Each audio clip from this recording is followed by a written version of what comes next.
wearing, diamond ring wearing, kiss stealing, wheeling dealing, limousine riding, jet flying, son of a gun, and I'm having a hard time holding these alligators. You're talking to the Rolex wearing, diamond ring wearing, kiss stealing, wheeling dealing, limo jet flying. We Rick flaring on us, flaring on us. We Rick flaring on us. You talking to the Rolex wearing, diamond ring wearing, kiss stealing, wheeling dealing, limo jet flying. We Rick flaring on us, flaring on us.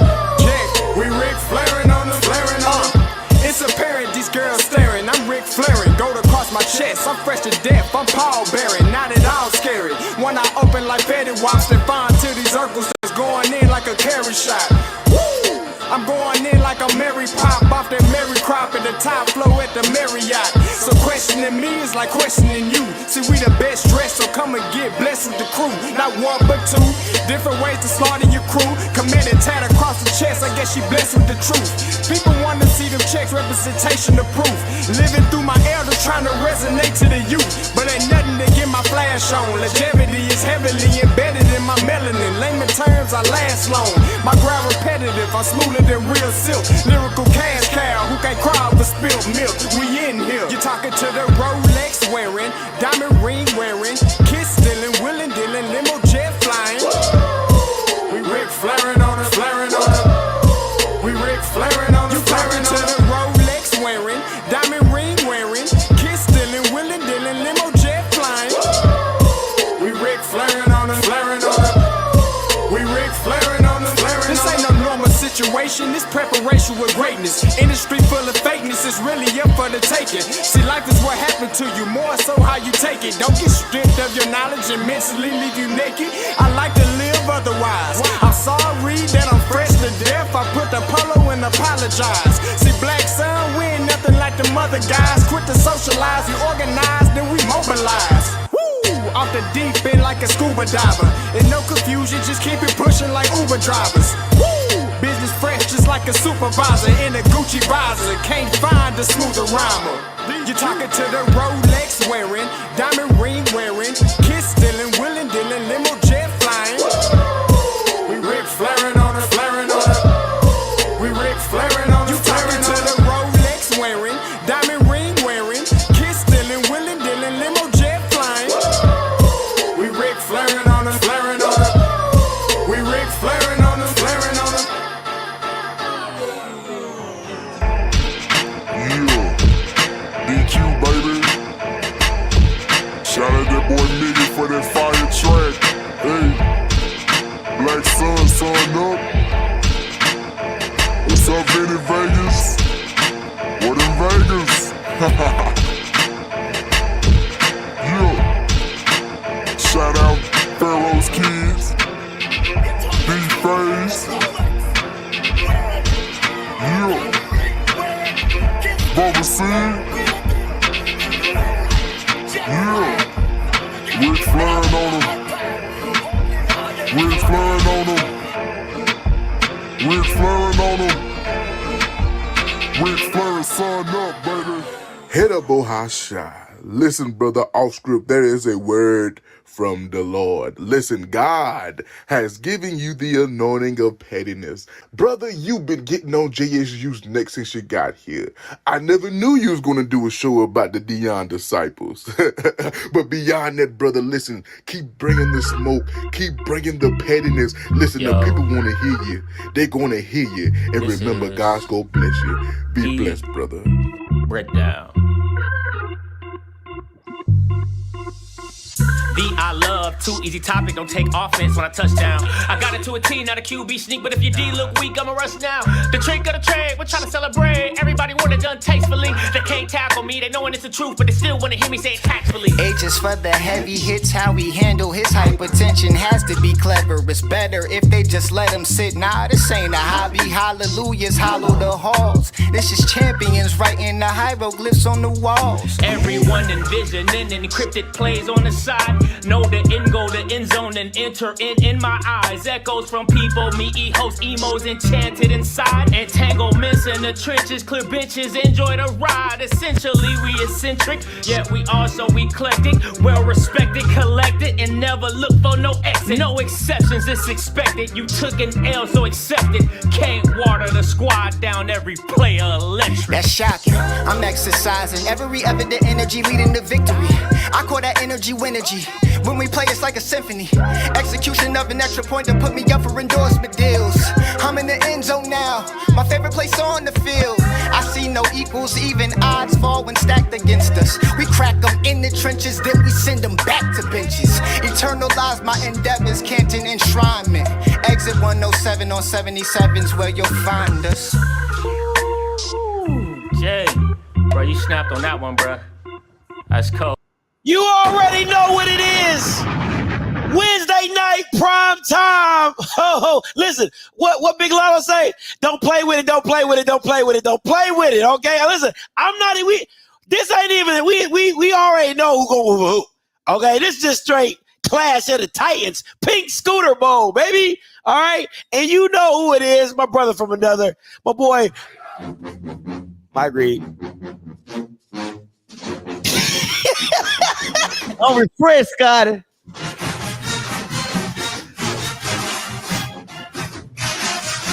I feel good. I'm refreshed. I am refreshed. Had a bye week. I got my body, my soul, my mind right. I'm ready, Scotty. I'm happy for you, Mike. So happy for you. Oh wow. I guess that's all the excuses nowadays. Like, Hey, out coming off a bye week, Scotty. I'm feeling good. we just need a little bye week. Hey, we tired. We tired. I got me some good sleep. We tired. You watch the games this week? Yeah, I caught a couple games this week. Okay. Saw some other teams that might beat you. In the sweat. No, I ain't see that.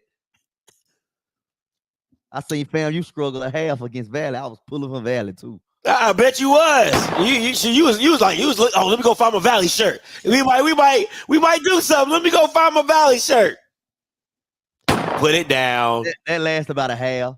Yeah. Go ahead. Oh man, I thought I had one. Mike, listen, bro. Let me tell you. I know I said I was gonna tell you what happened. So listen. This is like the story time of the year. Okay. Before I put Scooter Bow. Oh man, ain't nobody gonna correct my boy spelling. Y'all quick to me. I didn't even notice. Yeah, see, everybody's so quick to, peek Scooter Bow. But listen, bro, let me tell you. So in the morning, and Mike, we talked about it offline, but like in the morning, I always text Mike like, hey, what's some talking points you want to talk about? My morning was, listen, bro. My morning was something. Let me tell you. So Mike was like, yo, Scotty, man, he texted me, so he sent it to me. I just want y'all to know what my morning looked like. I'm not even gonna tell you. I'm gonna tell you the story after you see the picture, because then you'll be like, huh, what? Listen, I just want to show y'all what my morning looked like. That was my morning. Now, however you want to imagine what that is, just imagine. Yes, that is exactly what you're thinking. Okay, that is exactly what you're thinking. So I go, oh my God, listen, and that's not even half of it. It started from the kitchen. It migrated its way into the living room. So what happened was I go upstairs. I left my daughter downstairs. Right. I go upstairs, went to grab some stuff, like straighten up the room or whatever. I put the TV on. She likes watching TV or whatever. Put on, Charlie's story time or whatever. I come back downstairs, diaper off. Diaper, bro, pull up off. And listen, bro. When I tell you, dog, that was my morning. So when you was like, Scott, I was cleaning up, dog. It was rough, man. I ain't gonna hold you, bro. It was rough, man. Man, you had a pretty shitty morning, huh? Right? No, it was tough, bro. That Jake was tough. And then the thing about kids is they don't understand. They don't. What they just happened. Listen, Somebody could have came and was like, "Hey, I'll offer you $500 for your take her." That's how I was feeling. I was feeling like that. Listen, somebody could have came up to me. Key would have came home like, "Hey, babe, where's Sala?" I would have had to hit her with the Joseph jank, with the Joseph with the colorful jacket when the brother sold him into slavery. I'm like, "Babe, God, dog, let me tell you, it was like 10 ninjas just came in here and just stole Sala. I can't. No, I was hot, bro. I was hot. They could have had her. I wouldn't even fought nobody. I'd have been like, no, don't take her. I would have just laid right there. Oh no, stop. They gone. But nah, boy, it was tough, man. It was tough, man. That was one of those days, man. That's one of those days. But that like when you have kids, man, one day you can enjoy those early mornings. I don't want those type of mornings. One day you'll be blessed. One day you'll be blessed. I don't want those type of mornings, Scotty. Listen, man. I don't know, bro. I don't know. I don't really even. I don't even really feed her nothing crazy, like I don't even feed her nothing crazy. Like it's usually like apples. She loves fruit. Like it's usually a lot of fruit and all that type of stuff. I don't know what her stomach was on. That chick was on some next level stuff. Oh man, it was just like all down her leg. It was just a bad morning, bro. It was just I thought somebody pranked me or something. I thought what I was hoping? I was hoping like she got into like a flower plant, like a, you know what I'm saying? But as I got closer and the smell, I was like, yeah, that ain't dirt. that ain't mud. It's another type of mud. But anyway, let's get to today's show, man. We haven't been here in a while. Listen. Yay! Now, if I was Maynard, I got it in the truck. Now, I'm not going to tell nobody I got it. Because if I lose, I can't be like, Yeah. But if I win, buddy. Let's bring that joker back out. Yeah, so 3 days to a new scooter, possibly. Possibly. Possibly. You know what I'm saying? Possibly. And then, Did Coach Minor say anything crazy in the media this week? I ain't watch it. I get so tired of them conference calls, bro. Oh, they bored. They don't be asking. And then they don't ask the good questions. They don't ask no good questions, bro. Oh, no. They don't ask no good questions. I ain't. I'm messy. I like the messy stuff. That's what I'm saying. Yeah. You know what I'm saying? I'm trying to get to the nitty gritty. You know what I'm saying? So, what you said the other night? Oh, hope you're having a good morning. Oh, hope everybody in Huntsville is blessed and highly favored. Hi, Coach Maynard. Hi here. Hope you and all your coaching staff are having a wonderful day in Huntsville. Just quick question, Coach. How can you describe your quarterback situation for us? Quincy Casey has been playing really great for the last 2 games. Are you looking to make a switch? Like I'm like, bro, why would I make a switch when he didn't been even lights out for the last 2 weeks? For those of you who don't watch the coach's call, that's exactly how it goes. Each and every Monday morning. Every single time, bro. I'm like the dumbest questions. Hi, for 12 straight coaches. 12 straight coaches. Good morning, Coach. Hope you and everybody's well down in the valley, the Delta. Quick question for you. I be like, damn, man, just change it up, switch it up for us, man. Just switch it up every now and again. Just a sickening, man. Just absolutely sickening. But that's what they got to deal with. But listen, you already know what we start with. Starting with a hot topic. What you got this week, Scotty? Man, come on, man. It's all you gotta start it off right, Mike. We got an HBCU state of mind, baby. Come on, man. It's an HBCU show. How could we not start off with an HBCU state of mind? This Belma. I don't know who worse, him or Keyshawn Johnson. Scotty, this is so disrespectful. To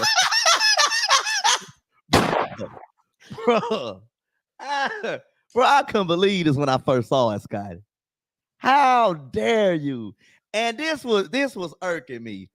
You Bama's up here praising this Colorado, that. Don't y'all know y'all getting the rich white man richer? That's all y'all doing. Colorado has like a less than a 1% black ratio, and y'all Bama's doing this, talking about Colorado, the new HBCU. And what about back in the time when they wouldn't even let black people go to their school? What about that? Y'all just up and forgot about that, huh?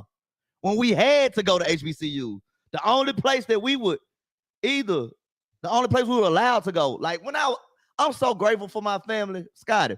When I was younger, like I grew up in everything HBCU. That's all I knew. I didn't know about the Power Fives and all that growing up. I mean, I went to a couple Ole Miss games, but that wasn't really. My dad sat me down and taught me the history about HBCUs and what separates them from everything else. Because it was a time we were not allowed to go to these schools. The only schools we were allowed to go to were HBCUs. So that's what separates HBCUs from, and that's what makes it so special. And I just find this totally disrespectful, bro. Bro, come on, bro. You a clown for that, bro. And people are out here defending this. I think that's the thing for me, right? Because it's black people defending this. Because the issue to me is understanding like Dion brings culture, but he doesn't bring the HBCU culture. Fact. Like we understand Colorado is now part of the cookout, right? Like we all understand that because Dion gave them the cool pass, the cookout pass, right? So they all invited to the cookout, but they're not an HBCU state of mind. Like that, just because Dion came from an HBCU does not mean he took the culture with him. You know what I'm saying? And I think for me, I just, I think you said it the best when you said it was a cult at Jackson, but it's a plague. Plague now, Scotty. In Colorado. I think that surmises the whole movement in itself. It was a cult at Jackson. It has now become a plague because one, it's everywhere.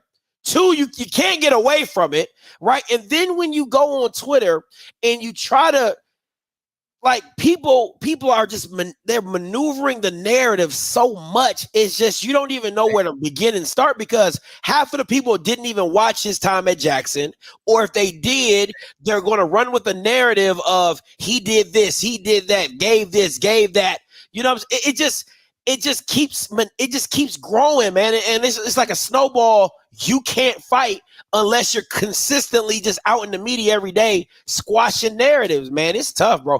If I'm being honest, man, I don't stick up for Jackson a lot, but I think in this aspect, like, it would be tough to be a Jackson State fan or alum because you're always getting darts and daggers shot at you, like, on the sneak tip. You know what I'm saying? Like, that's tough. I gotta give y'all, that's tough. I ain't gonna lie to you. Yeah, this Bama right here a clown. And Scott, you said something very interesting on Twitter.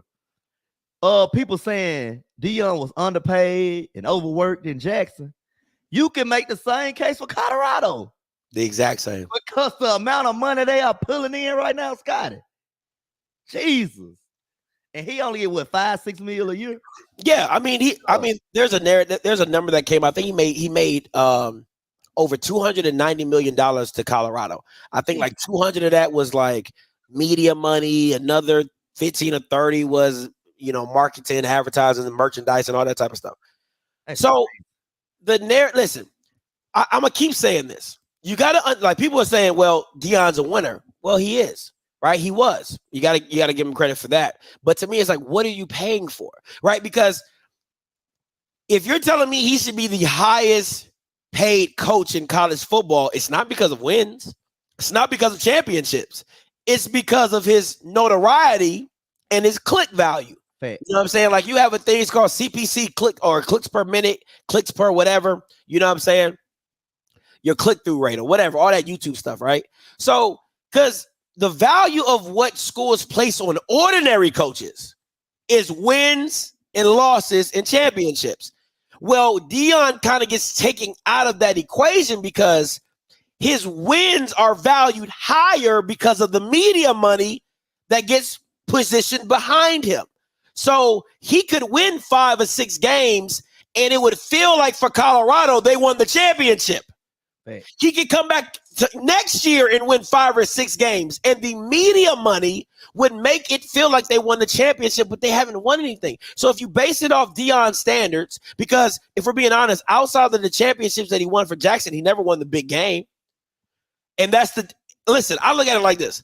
If you had all the advantages, you had all the coaches, had all the analysts, had all the talent, had the quarterback, and you still can't win the big game. Oh, you know, I know. Something's amiss there. Something's awry there, right? And now you step up another level and you can no longer out-talent people. So all I say is, listen, I don't have a problem with Colorado paying Dion Me either. years, $100 million, 8 years. But all I'm asking you is this: what are you paying him for? Because it's not for championships. It's literally for notoriety and for clicks. That's what you're paying Dion for. That's all I'm gonna get the smash. My only thing was people saying that Jackson State underpaid him. I mean, we paid him what we could. He still was the highest paid coach at FCS. What you want us to give him money that we ain't got? Like Colorado AD did? Yeah. So y'all stay up off Jackson State, man. Come on now. Smash coming to you. What's up, Smash? I gotta go back to a boy with the HBCU shirt. Yeah. The worst part about that is he went to HBCU and he plays Kappa. Oh my God! Yeah. He went to South Carolina State. Like that's you see the people in the comments saying he need to get in the cut. If you know, you know. Like you. First of all, I don't know if it was a joke. I just want to know what was in your head to be an HBCU graduate, a person, HBCU alum, to go up there and put HBCU state of mind. I can't even explain it. Now you got people who don't know. They just know Dion came from an HBCU. Now they may think it's cool to wear something like that. You know what I'm saying? Like it's deeper than that. Like when I seen that shit, I said, bro, I know you know.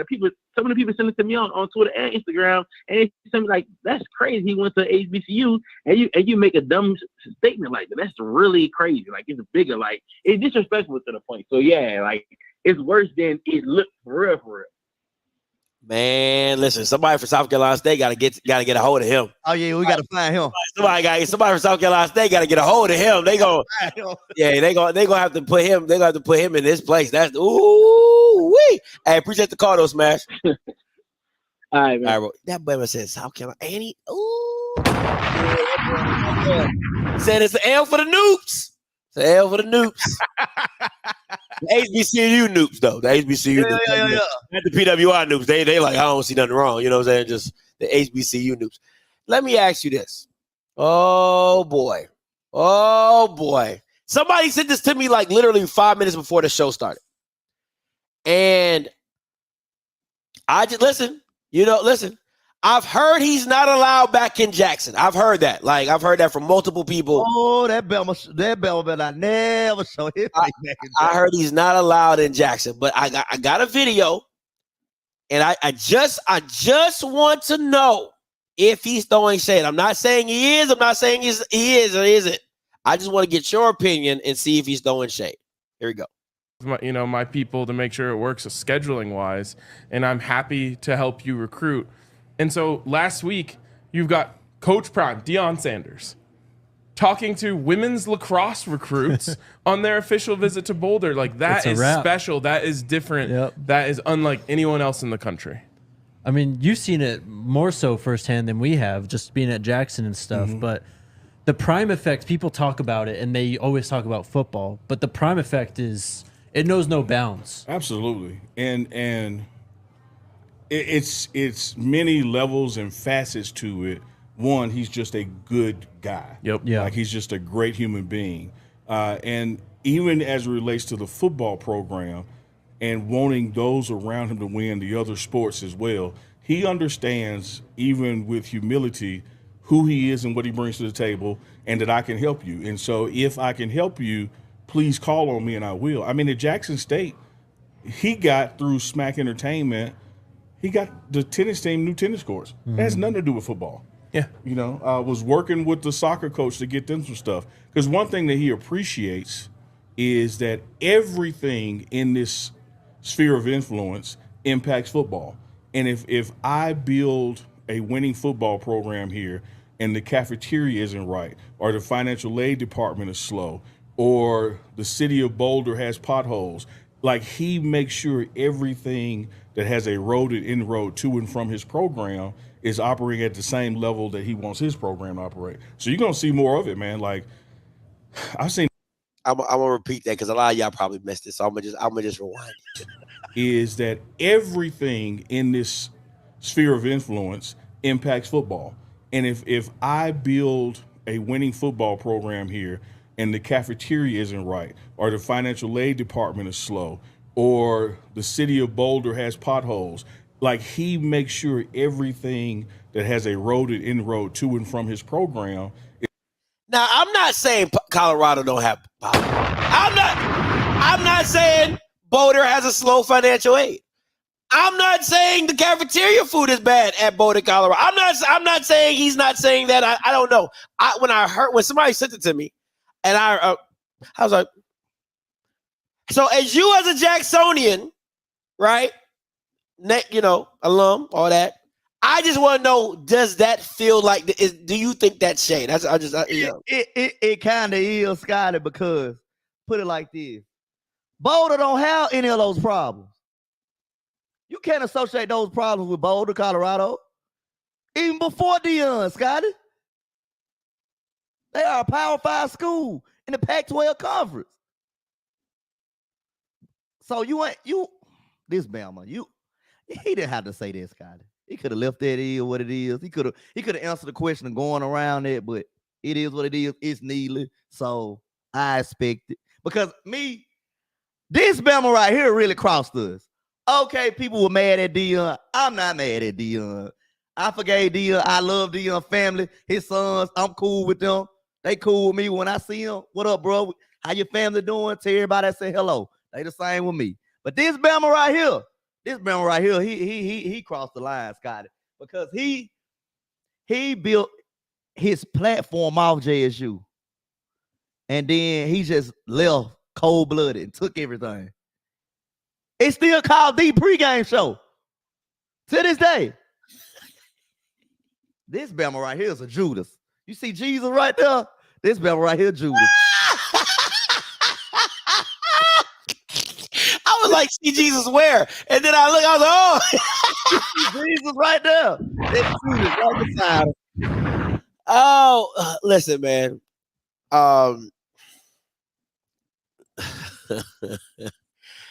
No, it's okay. No, I knew. See, this is the one thing. These are the parts that I love my job, because everything I say is on wax. So I got the video evidence to tell you that I knew.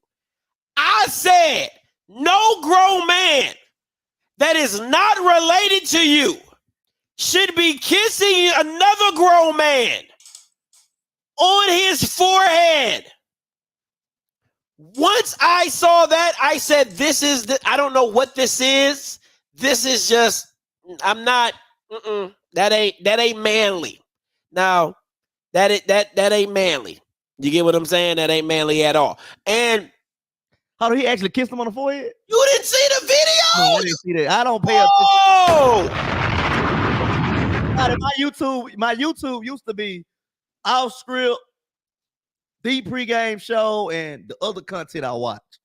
Now it's just off script or 1400.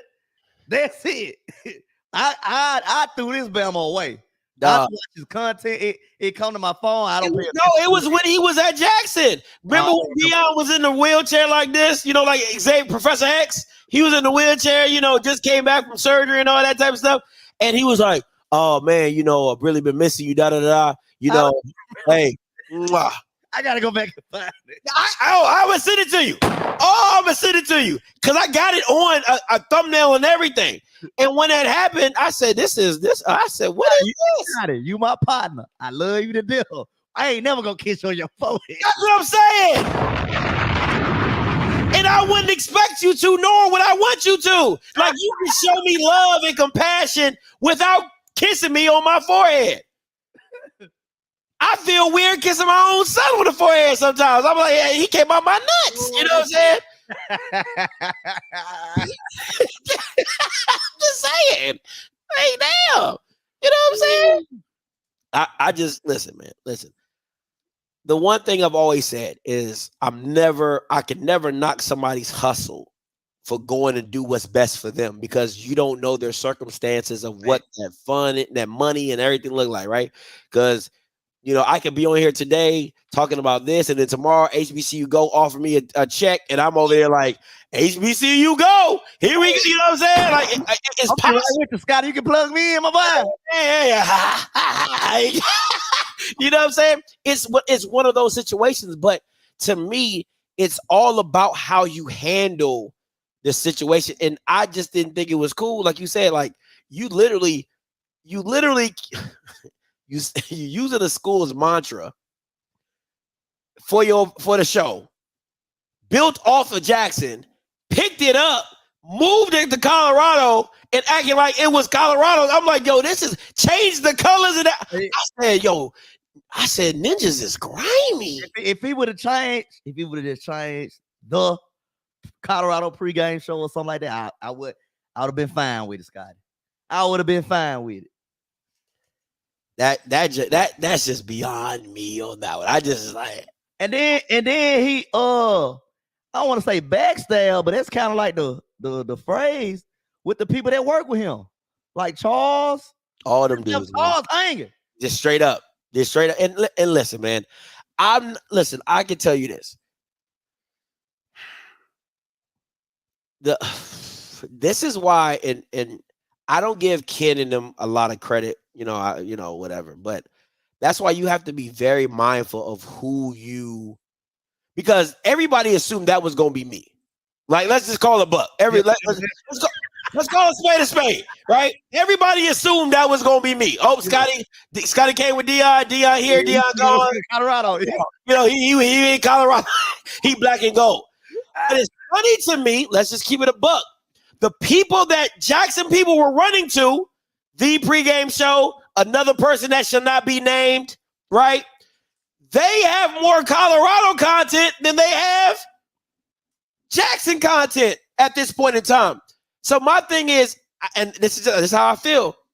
I feel like if you would have gave Ken Clark that platform, you would still have that platform for. Oh yeah. You see what I'm saying? He says you solid to the core, man. That's what I'm saying. So that's what I'm saying. Like, some people, you have to respect the position that they hold in the culture, man. You know what I'm saying? And for your institution. So I would have to give Ken and Zoe their kudos for that, because man, I don't believe they would have.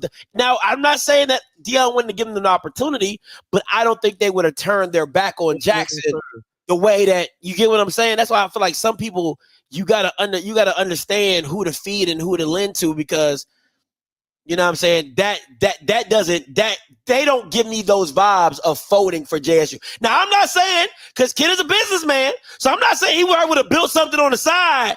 And Ken would have worked away. That's what I'm saying. But he still would have stayed true to his JSU roots. That's what I'm saying. You know what I'm saying? I'm not saying he's not. He's a business-minded man. So yeah, Ken and Zoe would have probably came up with some way to be there, come back here, da.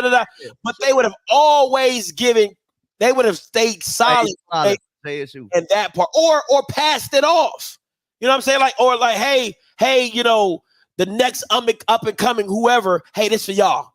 You know what I'm saying? And we'll come back when we can. Something like that. You know what I'm saying? So, and I agree. Like, I agree with Paris. Get your money. It's just how you do that.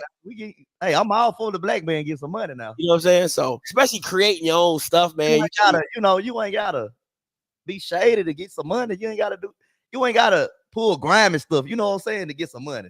Because, and you can say this, But listen, I believe in karma. That's just how I get down. I believe in that, and I think that listen. You can be a capitalist, and you can be somebody who's cutthroat in business, but you can still have morals. You know what I'm saying? Like you can be a tough businessman. You can be you ain't going for no foolishness, but you can still have morals and values, and just key things that you just like. I'm not going to cross that line. So, I'm not going to. All right, let's move on. All right, listen. You done came off a bye, came off a win. I'm refreshed, got it. You know what I'm saying? How you feeling? You gotta, how is the Jacksonians feeling? How they, you know what I'm saying? Are they optimistic coming in after this bye week? You know what I'm saying? Because y'all sure love complaining. Oh, Scotty, we've been on the road for 4-5 weeks. Don't worry about our home opener. We good. All that extra stuff. So I'm gonna give you a real answer, Scotty. Me, I'm optimistic. It's a bye week. We had a chance to get some rest, get healthy. And I hope and I pray that we come out and you see the changes. You see that we coming off a bye week. You see that we had time to, get healthy and things of that nature. But I'm going to say this. I'm going to look straight into the camera. Uh-oh. It's great. Mr. Jason Brown. Hold on, let me. Mr. Jason Brown. Now, I've been an advocate of you since this summer. I've been going to toe with everybody on Al Gore's internet every Wednesday, going to bat for you.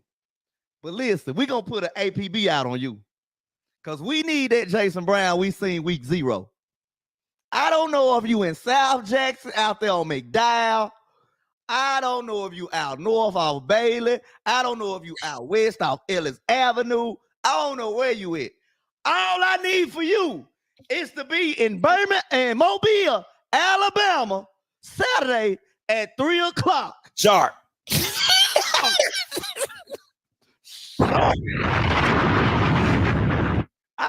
I need that Jason Brown from week 0 to show up. Because we ain't seen him. We hadn't seen you, Jason. And I've been going to bat for you every week. People talking about we need a quarterback change. They want to see a quarterback change. I'm like, no. Jason Brown is the guy you don't want to mess up the rhythm of your season by changing quarterback. You don't want quarterback controversy. So, Jason, all I ask, now I'm your biggest fan. I've been vouching for you, bro. I've been going to bat for you. I've been almost fighting people for you, bro. Just do me a favor. Just show up to Mobile, Alabama, Saturday, 3:00 sharp. And I'll be okay. Because, God, this is the game. This is the game where we got to see the real Jason Brown. We got to see Jason Brown this game. Before we get into Jason Brown, I like this question. They said grade the first half. What grade would you give the first half of the season? See, we average. We are average. That's respectable. I was gonna go B-, but I'll take a C average. Hey, I'll take C. I'll take a C. I think that's fair. I like that. Average, Scotty. We are average, and I feel deep to the core of my bones that we are a way much better team than that. We are way much better than that, Scotty. We have the talent. I don't know what's going on. I have no idea what's going on. Maybe it's coaching. I don't want to point to that, but maybe that's what it is, Scotty. I don't know if you like a real better team because you gotta understand to me. And let me give a shout out to my girl Ty. I know we not cool no more. She Benedict Arnold me. But thank you, Ty, for this. I absolutely love this hoodie. You know what I'm saying? You still solid to me, even though you Benedict Arnold me. But you still cool with me. But not. But you get what I'm saying. But thank you. I just want to say thank you. But anyway, but overall, I don't think you're a way better talented team. I think you have spots that you're just I think you're a very solid team. I don't think nothing better than what we playing. You agree? Playing? No, because let y'all tell it. Let She Love Crazy and Zoe and Ken. Y'all ain't nobody else was getting stars. Ain't nobody. Matter of fact, I think I got a clip. Still recruiting, Scotty. Don't get it wrong. TC still recruiting. Man, if I can find, I thought I made a folder on my computer. So right now, it's only 2 schools you choosing from. FAMU and Jackson State. You're in the same. SWAC, it's only 2 schools you're choosing from. You in the same. And maybe Hugh Jackson. Because Hugh Jackson building it over there. Maybe Hugh Jackson. Hold on. I know I found. Hold on. I know I got it. I know I got it. I gotta find it though. But I know I got it. Because it was a clip that I said, oh, I'm gonna use this. Because I knew y'all was gonna lose. I knew it was coming. But Scott, you got to agree we are a more talented team than what we are playing right now. If you not really. No, I didn't think you guys were that talented, if I'm being honest. That's just me. Got it, huh? I didn't think y'all was that talented. Yeah, here we go. Oh, I knew I had it. Oh, I knew I had it. Oh, yeah. I knew I had it. Here you go. I'm about to play it for you right now. Just so you can hear the foolishness that y'all was preaching. So this is why. I'm about to say y'all, and you got fools out here listening to these folks. Just because they saying the stuff that they want to say, just because you feel it in your emotions and you don't like Jackson State, that don't make it right. That ain't got nothing to do with it. I'm gonna tell y'all something. If y'all really keeping score, every recruit that's committed this week and last week been 3-star. Man, we got over 3 and 4-star kids, man. How much did that help you? I just listen. I knew this was going. God had told me, Scotty, record this because I knew it was coming. Now, based off what you said, Mike, you said we're average. You said you average. Now, based off what they was preaching for all the summertime, all the recruits they got, and all that. Let's continue. Every recruit that committed this week and last week was 3-star. This is a Sunbelt. And before last week, the last recruit was a 4-star. They need to come take us out the swag and move us to the Sunbelt. You said what? I can't hear you. What did he just say? You know what? You might have missed that, Mike. Let me rewind it. And before last week, the last recruit was a 4-star. They need to come take us out the swag and move us to the Sunbelt. Man, they moving average teams to the Sunbelt now. They moving average teams to the Sunbelt now. It continues, so we can get a payout. So watch this. So I know. I see a little narrative going around, but Ken, answer me this though. What's it? Who else doing this? No. In HBCU level, who else doing this? They know that, man. Ain't nobody doing this. They know that. Ain't nobody doing this. Ain't nobody doing it, dog. Now, Scotty, they right. We have the talent. We just not playing to that level, Scotty. No, they thought we not playing to. I thought it, Scotty. I thought it too. We just not execute how we supposed to be execute. We're not playing to the level we're supposed to be playing. Right now, we're playing average. You see it on film. We're playing average. We can't tackle nobody on special teams. You guys are an average Sunbelt team. That's what you guys are. You're just an average Sunbelt team. I don't know nobody on Sunbelt. That's what I'm just saying. That's what the coach said. Y'all average y'all are an average son. So if you are seeing the SWAC, woo! I need somebody to break that down to me. Because now we grading on a curve. If you a C in the SWAC, I'm feeling I don't know anything about Sunbelt. Hold on. I said if you a C in the SWAC, I can only imagine that you will be an F in the Sunbelt.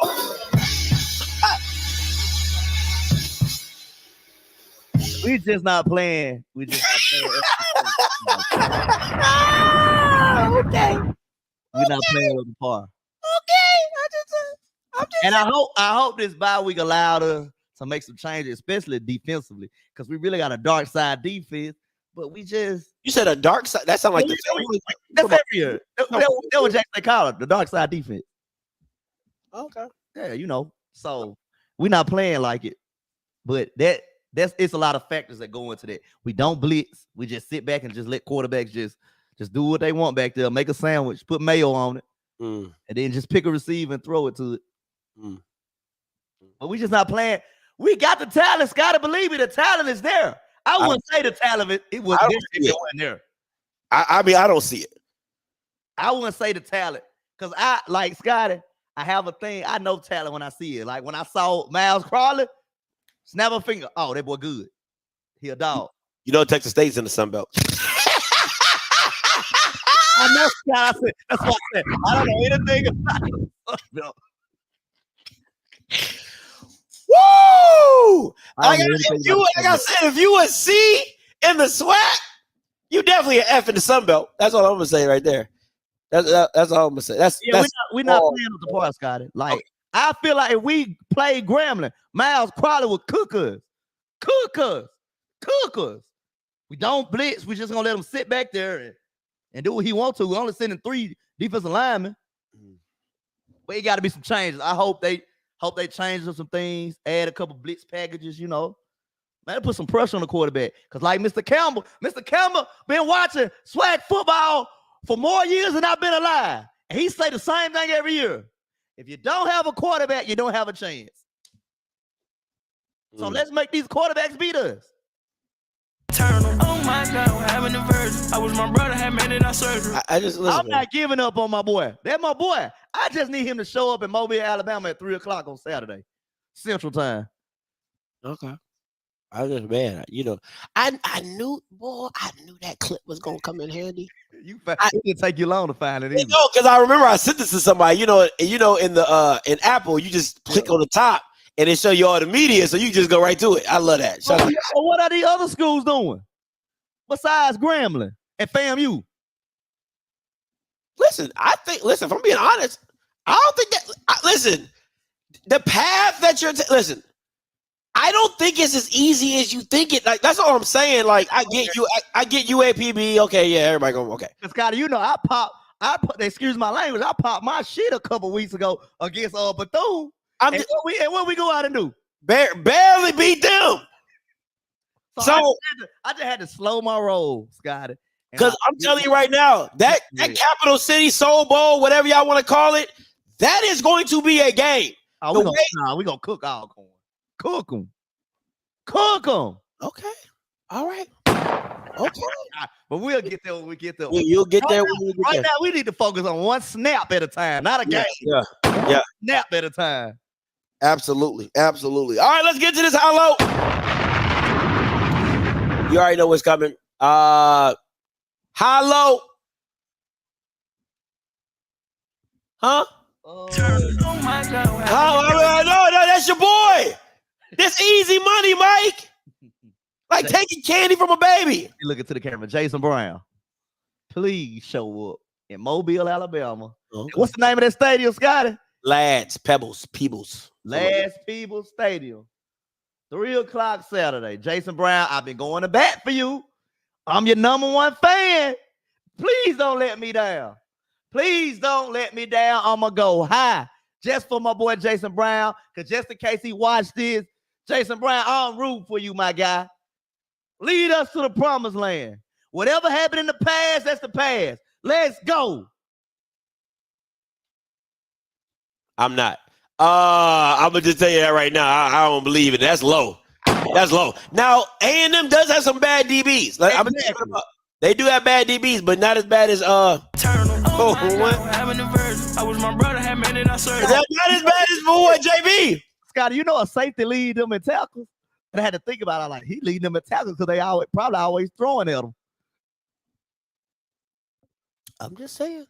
Okay. I got it low. I got them about maybe 180. Secondary ain't that good. I'm going high. Let's go, JSU. But Jason Brown ain't that good. Hey, my boy gonna prove y'all wrong. No.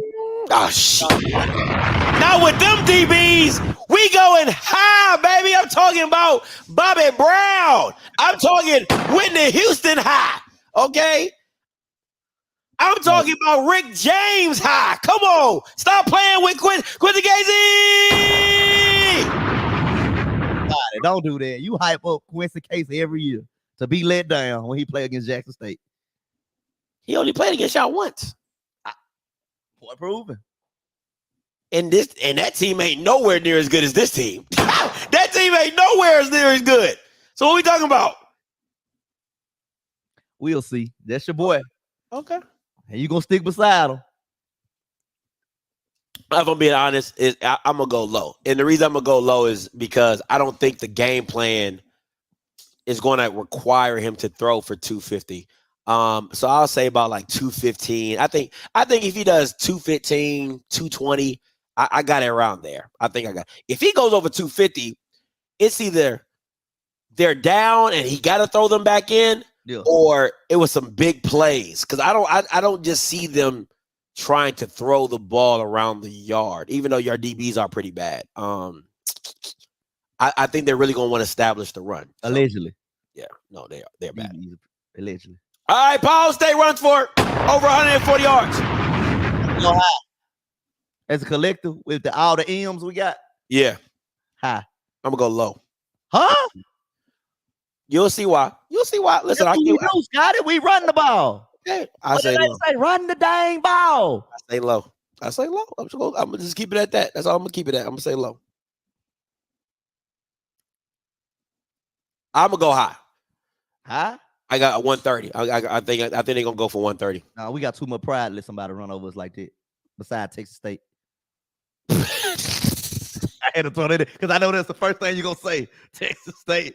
Come on. I mean, y'all supposed to be in the Sun Belt. Y'all supposed to be in the Sun Belt. I mean, that just makes sense to me. Powell State scored 21 points. I'm taking that lot. Y'all know I'm in debt right now. Yeah, so I'm gonna go high, but I ain't gonna go too much higher. Okay. I had to tone it down. I had to because we're a running team. We pound the ball. So I'm gonna go push. Okay. Nah, Scotty. No. Mm-mm.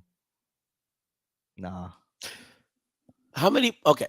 I'm just trying to understand. FAMU scored what? 30 something on y'all? Yeah. 38. Southern scored what? 10. 10? 10 or 13. 13, I think. 13. Was it 27-13? Texas State put up a god awful amount. And Bethune-Cookman, they 16. Put up about 16, but really 9. Yeah, that last one then. You know what I'm saying? So I don't think it's too far off. See, don't get it twisted. We not Tuskegee, bro. No, dog. Oh no, we know you're not Tuskegee. I mean, come on, man. They riding that Tuskegee high right now. I ain't saying it's gonna put 35 on y'all. You know what I'm saying? I ain't saying it's gonna put 40. Now, if they do put 40 on you, woo! If they put 40 on us, we got 47. Okay. I mean, I don't see that happening, but okay. I mean, hey, you know, it's possible. You know, anything's possible.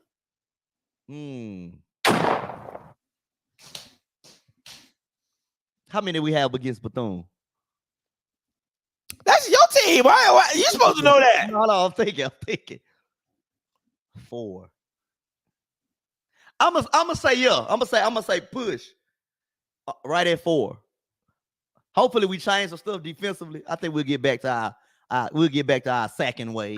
I'll say low, but I do think you'll get about 2 to 3 because DT always does some dumbass play where it's like a naked bootleg and you always talk about DT. And no, DT's a great OC. He really is, but he always does this 1 or 2 dumb plays that you're just like, why? You know what I'm saying? And then they get a sack and it's like a 8 to 10 yard loss. So I'm gonna say low, but I do think I get about 2 or 3 sacks. Hopefully we get to that 4 because I ain't gonna lie, we come on that 3-man front. I'm gonna lose my shit, Scott. You're definitely gonna. Yeah, I might break a TV or something. Oh no, you're definitely gonna be in a 3-man front. I can tell you that right now. Don't drive me crazy. Yeah, no, yeah, you're definitely gonna be in a 3-man front. At least probably like about 40% of the game. Oh my god, I'm gonna go crazy. I mean, I've been watching enough film. Yeah, I definitely. Now I want to mind you. A&M is second in interceptions in the SWAC. I just want to let people know that. They're second in interceptions in the SWAC. So creating 2 turnovers. No, Jason Brown he really don't put the ball in harm's way. He got 2 interceptions on the season. No, he's not going. No. Because he don't throw the ball over 10 yards. That's why. He not gonna. No. Okay. I don't see it. If you say so. Push. If it is, it's like a fumble, something like that. Now let's get into this matchup because it's the pink scooter bowl. You know what I'm saying? First year, that was with James. Straight demolishment on homecoming. TC Taylor called the plays. Make sure you note that. Oh yeah, I remember that. That was his first opportunity to. And then the next game, I'm gonna be real. If you watch that game from last year, A&M should have won that game. Quincy missed a lot of throws in that game. Probably definitely would have gave him a couple touchdowns early, so they would have been up. But yeah, I'm not. Yeah, that game was a little bit more competitive than what the score says. Shador had a huge halftime touchdown before the end of the half and kind of put Jackson on the momentum and they carried it forward for the game. But this is what it looks like in 2023. And this is what I said it's a strength against a strength. And what I mean by that is you have A&M's front seven against Jackson State's rushing attack. That's pretty much what this is going to come down to. Can A&M's front seven stop Jackson State's running attack? And then on the flip side, can A&M stay balanced against Jackson State's defense? Because one thing about A&M, yes, Quincy's thrown for a lot of yards, but in the same games, they've ran for over 100 yards as well. Asterisk by all that. They play Lane and Tuskegee. Asterisk. They played UAPB. They played Southern. They also played Lane and they played Tuskegee. Asterisk. You play South Carolina State. South Carolina State is a D1 program. You play South Carolina State. No. South Carolina State is a D1 program. We not playing D2 Lanes and Tuskegees. We not playing them. Once again. No, Scotty. You know I'm right, Scotty. Come on, Scotty. Check the schedules. Put the schedules side by side. Check the schedules. And they play Vanderbilt. Okay, they play Vanderbilt. Okay. But you played two D2 schools. I don't think they played Lane this year. Bluff. They played Lane this year? Yeah. They beat them 51-13. Week 2. Asterisk. Number 3 ranked defense, asterisk. Number 3 ranked offense, asterisk. See, y'all see what Scott is trying to do. No, I'm just telling you. Hey. That's the SWAC standings. Check the schedule. You got to look at these folks' schedule. I'm just saying that's what it said. Okay. All I'm saying is I think A&M's front seven, people are sleeping on A&M's front seven. They're pretty legit. That's all I'm gonna say. They lost to Southern. They ain't play nobody. You play Southern. We beat Southern. Okay, they play Southern. They lost to Southern. So competition. What they look like when they play against competition. We'll see. That's all I'm saying, Scotty. I just listen. They riding off the Tuskegee high. I mean, that's not bad. I mean, you definitely want. I mean, you coming off of Bethune low. I'm confused. We beat them. They beat UAPB. Is UAPB and Bethune not in the same boat? Yeah, you can say that. Okay, then. And whose win was more impressive, yours or theirs? They Lane and Tuskegee. Oh, now you're moving the goalposts like you said, like you told me. That's what you said. I'm just saying you play Bethune. So you can't brag on this number 3 ranked defense offense. Wait. And I shouldn't be able to brag on the number 2 offense for you because you played Bethune, but how many points did you offensively score? It wasn't 22. But you're only referring to one game. No, I'm just saying. But every school we have played D1. We didn't schedule 2 D2 schools to run up the stats on. You got to take that into account. I'm not saying this shit. Listen, listen. Your best bet. And we put up 34 points against. I was just about to say. Your best. The only thing you can really hang your hat on is Texas State, but then it makes you look even worse when you come back and you only put up 22 points against Bethune-Cookman. So it's like, is Texas State really that bad? Did they not care? Did they just think that they was going to put 89 on you? You know what I'm saying? It's just like, hey, that's all they can do. Come on, man. I get it, but don't put the number 3 offense, number 3 D. Don't put that's facts. I'm not saying it's facts. I'm just telling you what it is. It's tainted. The SWAC, okay. It's tainted. The SWAC doesn't see it as such. It's tainted. It's the SWAC. It's tainted. Okay. So I can say your points for Texas State is tainted. I can just say you scored 34, they put up 80 on you. Tainted. D2 schools. Come on. D2 program. Defense too. That means your defense. Hey, Ashley Robinson. Then what you do next year? Go schedule 2 D2 opponents. Go schedule 2 D2 opponents. First of all, be the number 1 SWAC defense. Let's not act like y'all didn't have Delta State on your schedule like a year ago. We did. Let's not play this game. All right. So let's not play this game. But that number 1 defense showed throughout the year. I'm just saying, don't act like you didn't have it on there though. You did. I'm just saying, just put a little asterisk beside it, cause we'll see. We'll see. We'll see on Saturday how much. Now put an asterisk beside it. Really is. Let's make it. We'll see how much of that, because if they come back, if they put up over 28 points on you, we're gonna have 29. How, Mike? How you gonna score 29? We're gonna score. We scored it before. 29? Put 27 on Southern. Oh, I said 29. No. I said 29. Though the particular of the number. Do the math for me, Mike. How you gonna put 37 on South Carolina State.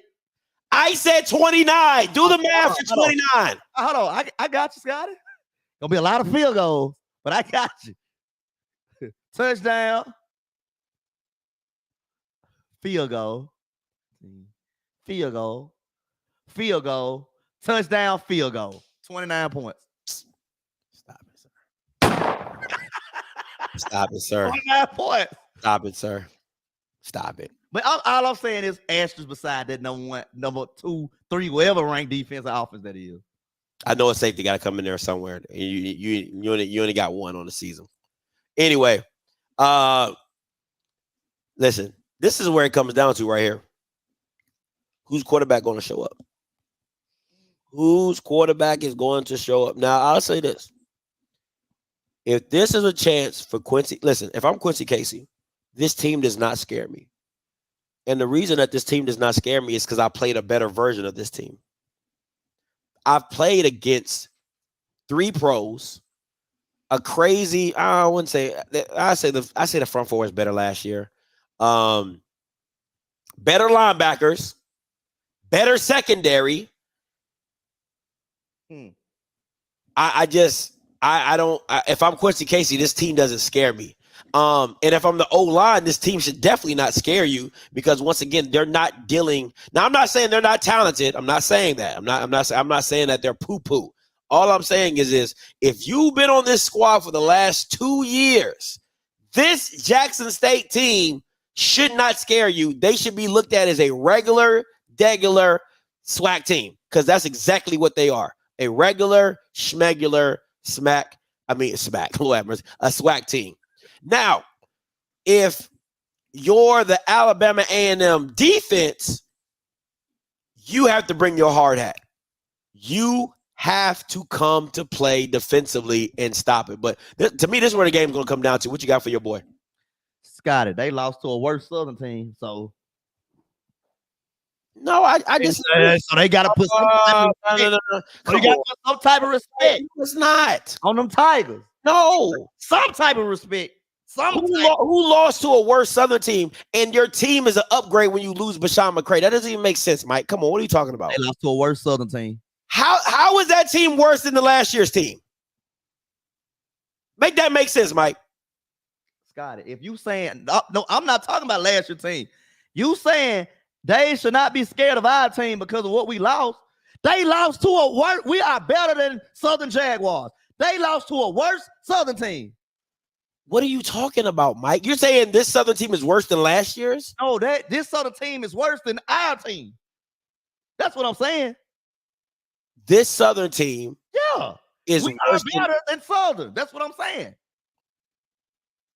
So we're not better than Southern. Wow. No, I'm trying to understand what you're saying. So you're saying this, okay. So what you're saying is this year's team. I'm not talking about last year. Okay, so you're saying because you beat Southern this year. Yeah, we're a better team than them. Okay. And they lost to Southern. So they should put some type of respect on our name.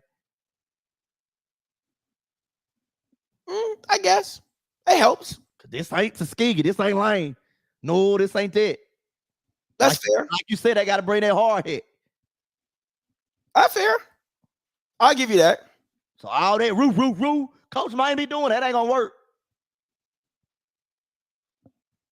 Who has the better quarterback? That says the silence says enough to me. Next, the silence says enough to me. If the fact of the matter that you can't come out and just say Jason Brown's better, like I don't know which Jason Brown gonna show up. That means he's not better. This is another battle, but you could have put both your M&Ms. Hey, we got like 3-4 of them, Scotty. It's really just two. It's really just two. Pick your poison. It's really just two. Stop playing. It's literally it's just Irv and Ahmed. Those are the two best ones. What about JD Moore? No, they're not as good as those two. Irv, listen, you can say whatever you want, just like you said about Jason Brown. Irv and Ahmed and Miller. Mulligan and Miller are your two best backs, and that's not even debatable. That's not debatable. They're your two best backs, period. So if we're going now, you might have a stable, you might have serviceable backs, but your two best backs are Miller and Mulligan, period. Their two best backs, Donovan and Morrow. So I'm going 2 for 2. Okay, who you taking? I'll take Miller. I'll take the M&Ms. I ain't gonna lie to you. I'll take M&Ms. Listen, Miller is just Miller's crazy. I like Mulligan is dope. I ain't gonna lie to you. Mulligan is dope, but Miller, he's feel like when Miller get the ball, he can take it to the house. Yeah. Now Mulligan has some, for a big back, Mulligan do take it to the crib. I can't even hard to bring him down. It's so hard to bring him down. I think he got like the 40-yard. He had a 40-50-yard run against South Carolina State. He had another 60-yard run against Bethune-Cookman. I know he had he had a lot of yards against Texas State. So once he get in that secondary, it's over with. You cook. Yeah. So I would take. Listen, the one thing I don't like about Eaglin is I just think he's a little slow. Yeah. He's just a little slow for them. Morrow to me is the more explosive guy. Eaglin he's just a little slow footed for me. That's just me personally. He's a tough back to bring down. Runs hard. I'm more of a Morrow fan, but if I'm taking the stable, I'm taking Eminem. Yeah, that's not even a question. Absolutely. So, but it's gonna be a good battle though, of running backs and the stable that you got. I can't wait to see it, man. I really can't wait to see it. All right. Oh my God. If who lose? If y'all lose. Scott, I'll be so devastated if we lost.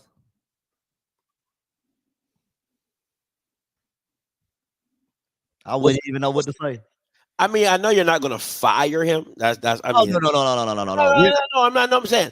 But my thing is, you've been beating this team for the last 2 years. Mm-hmm.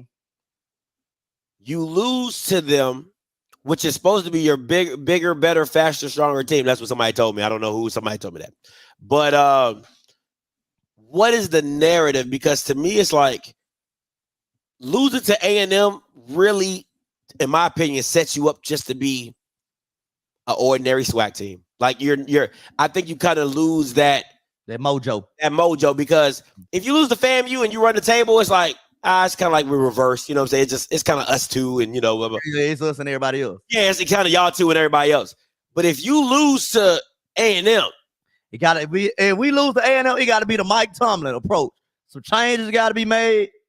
We're gonna make some changes. We're gonna look at We gonna look at the coaching staff. We're gonna look at them first. Yeah, season is over. That's facts.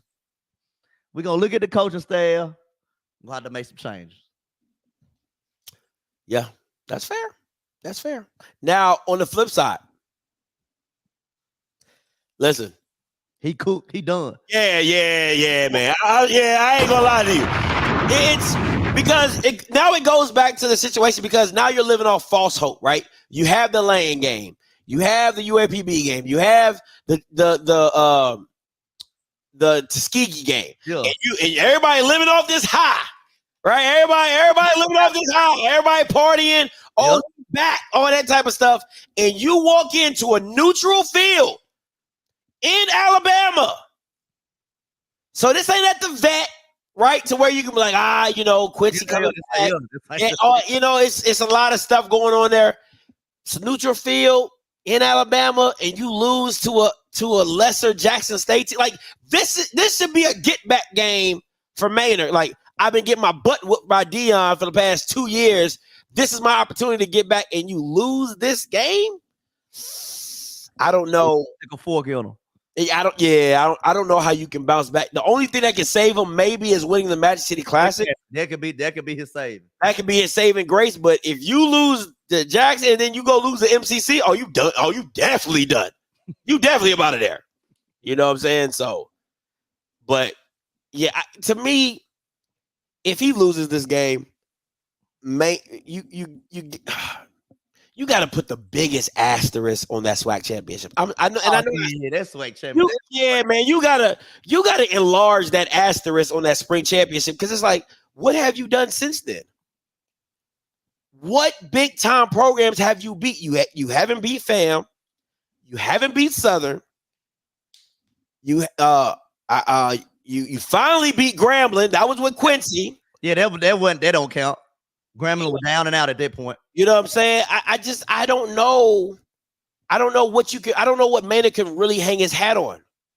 That you beat all the bottom feeders and you won the Magic City Classic for 4 years.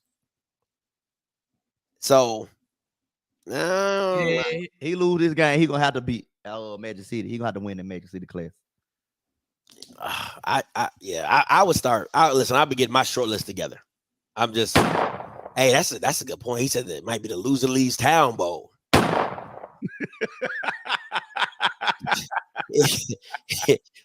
Everybody, pink slips on everybody. Pink slip. Hey, we gonna pay for pink slip. Whoever lose got to find a way home. Yeah, you know what I'm saying. And it ain't going back to your school. It ain't going back to your school, man. It's just, oh man, woo, it's gonna be a tough one. Absolutely a tough one. All right, here we go. Who you trust? I'm going with TC. Y'all know what it is. Going with TC. I'm not trusting Minor. He ain't beat nobody since that's the little SWAC championship with the Astros. TC ain't beat nobody. TC was the offensive coordinator, put 61 points up on Minor. That wasn't his team.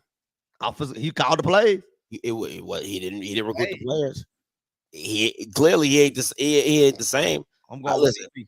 I think I got to go with Maynard on this one, and it's because he's been in the position before, regardless of not he's won or lost. He's been in these positions numerous more amounts of times, leading a team. TC ain't beat nobody. He ain't beat FAM. You know what I'm saying? He beat Southern. Okay, cool. But I mean, you really don't. I don't know because it just hasn't looked good. Right? Like offensively, you guys just have not looked good offensively outside of running the ball.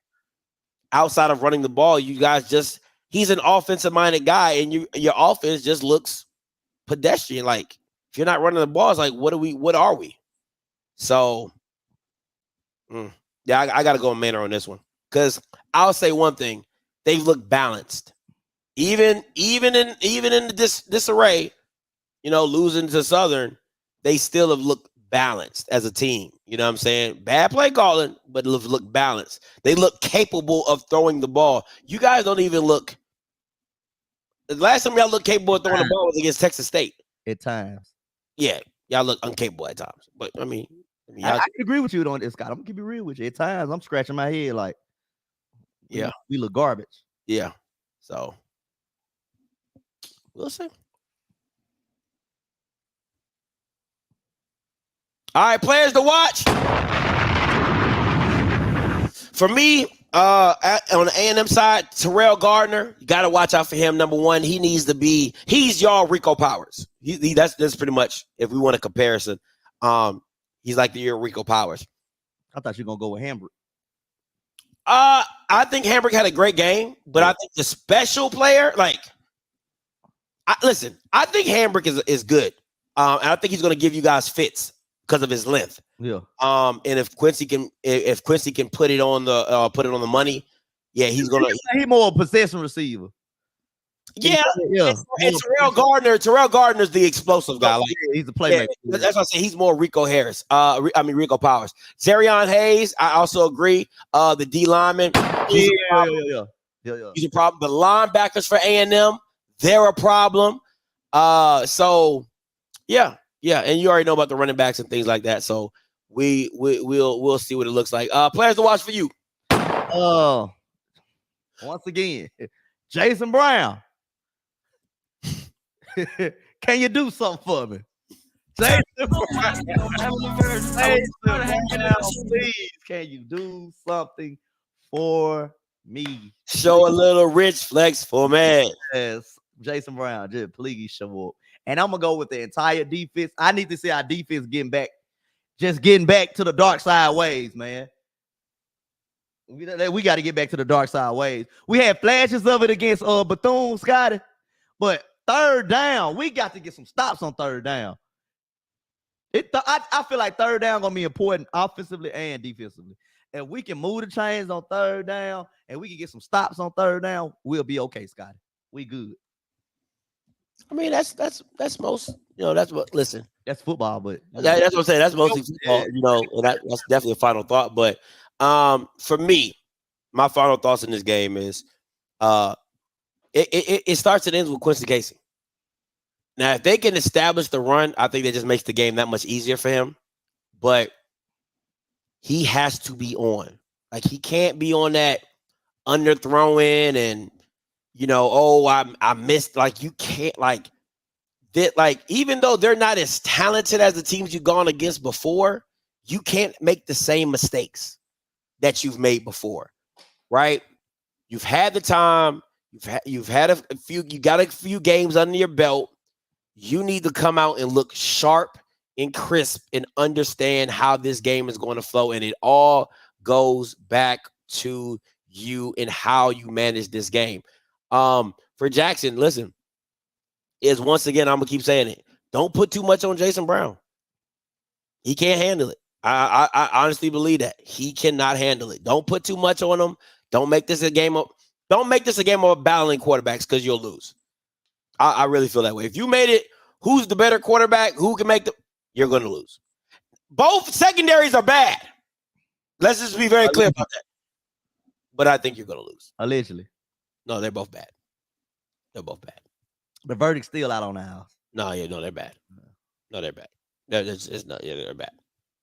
But y'all a Sunbelt team though, so I mean, a Sunbelt team shouldn't have to go through those issues. You know what I'm saying? I'm figuring out, but it is what it is. All right, man. Now you ain't ordering no chicken. I just want to be very clear. Ain't no chicken being ordered. Ooh. Yeah. How many I ordered with Bethune? I think you ordered like 38. It was like 38.10. So yeah, this is probably even more. Your account was suspended, so you just lucky it's at 44. You know what I'm saying? Come on, offense. Y'all are killing me this year. I'm just saying, listen, that just frozen, okay? At least last year we had like 1 or 2 games that'll make up for everything else. Not this year. Oh man, it's real. But I'm gonna go 24-10. I'm gonna go 24-10, man. I had to dumb it down. I had to bring down the number a little bit, but 24-10, I think that's reasonable. Okay, 24-10, all right. Well, you listen, like I said, I came with my team on my chest, and like whoever said it, don't play with it. You gonna jinx them, Scotty? Don't jinx them. That's fine. I ain't jinx Grambling when I picked them to win, so I got it 28-20. 28-20 on my high take. Quincy throws for over 200 with 2 tubs. 28-20. I think it's going to be a good game. I think it's going to be a close game. But A&M pulls it out. I think Quincy makes some good plays. The running back runs the ball. You know what I'm saying? Things like that. Oh, that's a good point. Special teams. Don't get me started. Special teams. We done had 2 weeks to get now. If we come out and we can't get this special team together after 2 weeks, I'm gonna be pissed off. Pissed. I think I was pretty close to one game with y'all's. Now listen. They rolled that pair. Woo, it got a little shaky. It got a little shaky week 4, but we getting in the left. We got a little shaky, so we like, okay, let's get in the left lane. Let's get in the left lane for week 5. Let's get in the left lane for If y'all lose, I'm gonna come back and put a pothole right. Bump in the road, boo boo. Listen, if you get past these Alabama teams, y'all home free until Alcorn. Home free until Alcorn. But yeah, these next 2 games. Listen, I think Alabama State might outcoach themselves. You know what I'm saying? But let's put Demetrius Davis in. Alabama State is don't get me started. They trash, bro. But defensively, they something. You know what I'm saying? But defensively, they Miles. Shit, they couldn't stop Miles. Miles got a better quarterback than y'all. They couldn't stop Miles. That's what I'm saying. Miles got a better quarterback than y'all. D2 program. That UAPBB. That's fair. That's fair. But we'll handle that when we get there. Homecoming too. We'll talk about that next Wednesday. I'll be fired up next Wednesday. Oh, not if you lose. Now if you win, I assume you be. If you lose, I'm still gonna be fired up. It's homecoming. I mean, that's all you already have to look forward to because your season's over. I mean, it's homecoming and just ride off into the sunset, going back to that old Jackson State. The B-hole. Best homecoming. We ain't got to be the greatest. We the best. B-hole. It might not even be packed if you lose to Alabama. It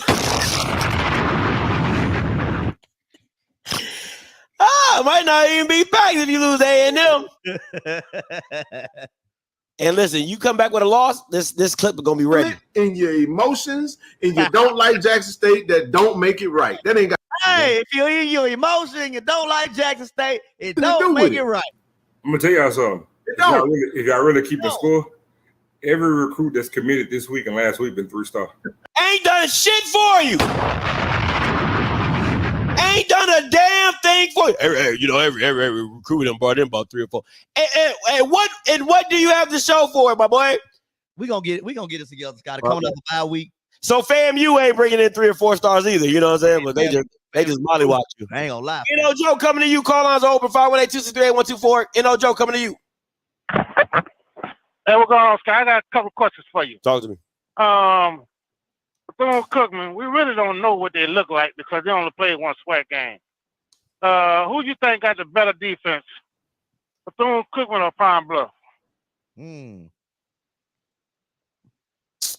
That's a good question. That is a good question. I'm not gonna lie to you. I expected a lot more of UAPB playing against Southern.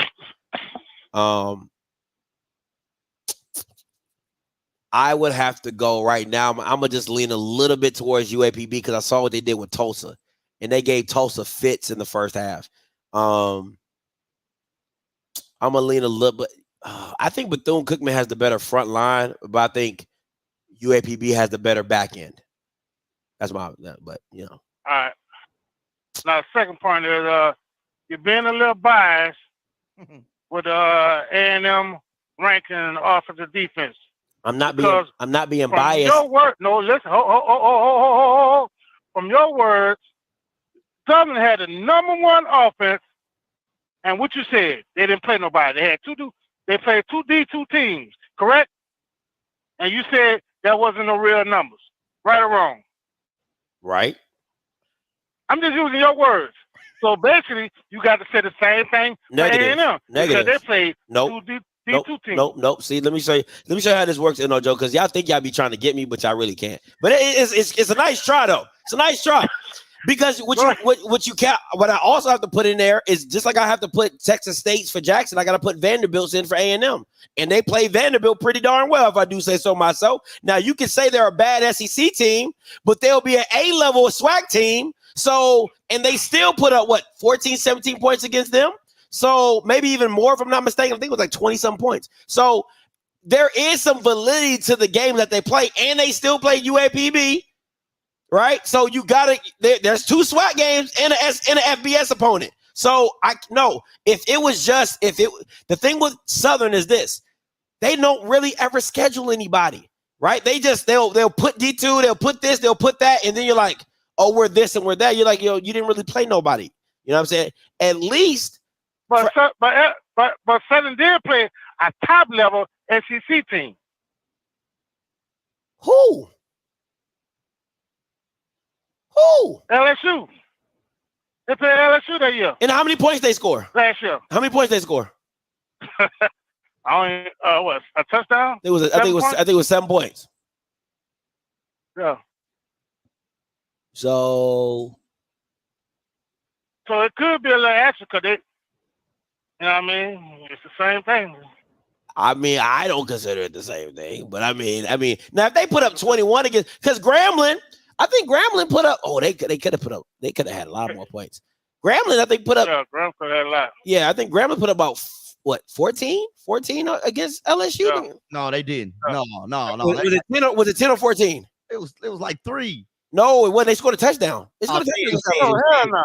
10. The game didn't get away until the second half. That's what I'm saying. LSU. So, they said they scored 17 against LSU. So. Yeah, the game didn't get away till the second half. I just want to throw that out there. Maybe that, because they played 2D2 teams. So, and what was the score against Vanderbilt? Let me see. It was 13-47. 13-47. All right.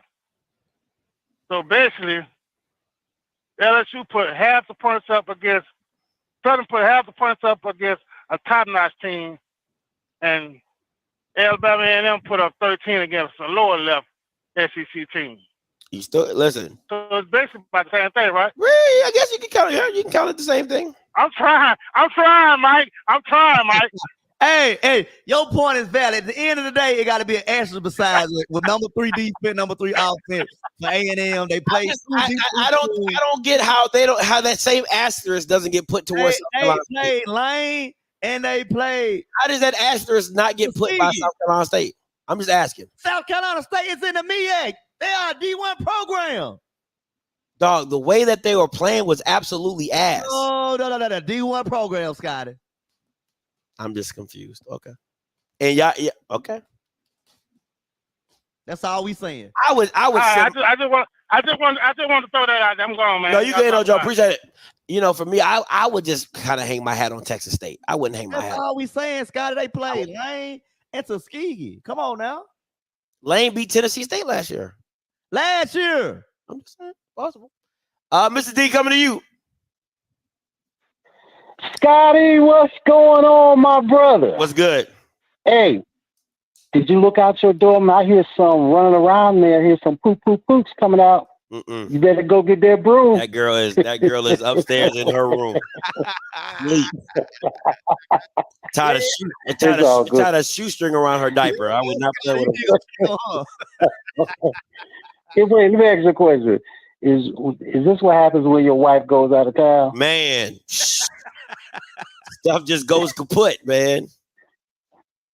Of course, hey, make sure when you leave town again that you leave your husband with some huggies and some wipes by the door. But anyway, hey, so Mike, I got another bet for you. Here we go. Are you ready for this? I might consider it. What you got? Okay, let's put another 100 on it. On Saturday? Yeah, that you all gonna lose. We coming off a bye week. Yeah, a donation will go to Jackson. Go to the to Jackson State, even though I would hate writing that check, but I'll take it. Let's now go. for it. Yeah, let's go. What do you gotta do if they lose? Now if they lose, oh man, I need you to send some money over to FAMU or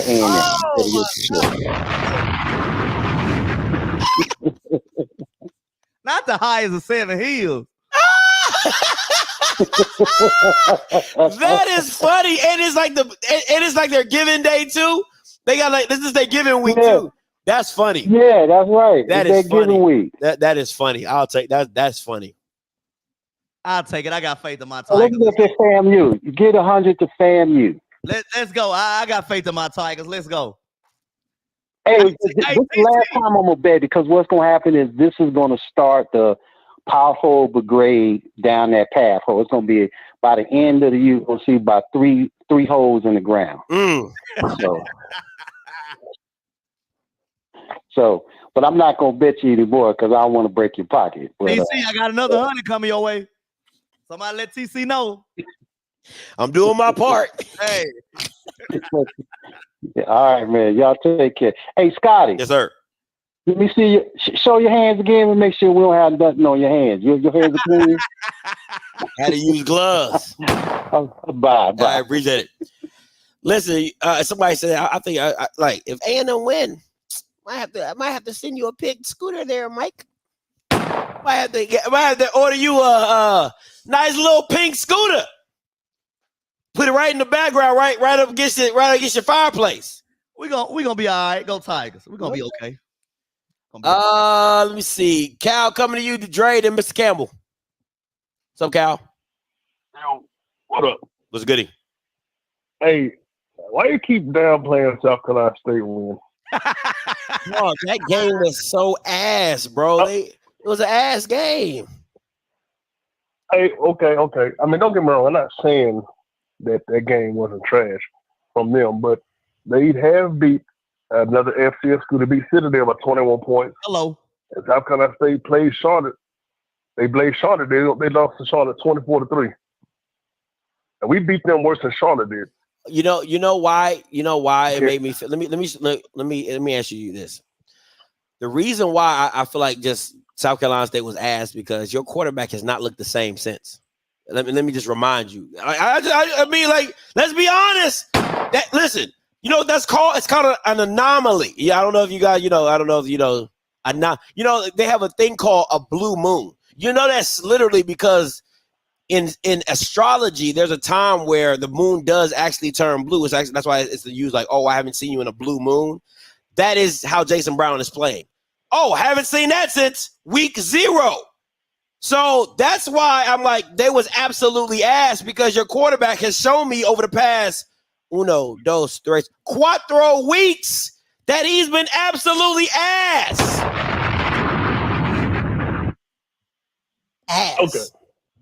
Let me see how I can quote this.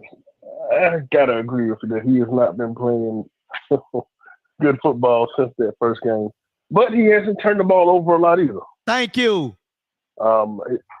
He's not converting enough third downs and keeping them chains moving enough either. Thanks. But it is what it is. I'm just saying South Carolina State is better than the 2 Division II schools that Alabama A&M played. Facts. Would you agree with that? I would say this. This is my thing. I don't even know if Jason Brown could throw 300 yards against Tuskegee. Like that's where I'm at with Jason Brown. I don't even know if he's capable of throwing for 300 yards against Tuskegee. And Tuskegee's defense is absolutely atrocious. Absolutely atrocious. You know what I'm saying? So I can't even give you that. So I don't even know where we're going. Okay. What else do we know? I got a question. Remember a couple weeks ago, y'all did grades for like Jackson State, FAM, and Southern, right? Mm-hmm.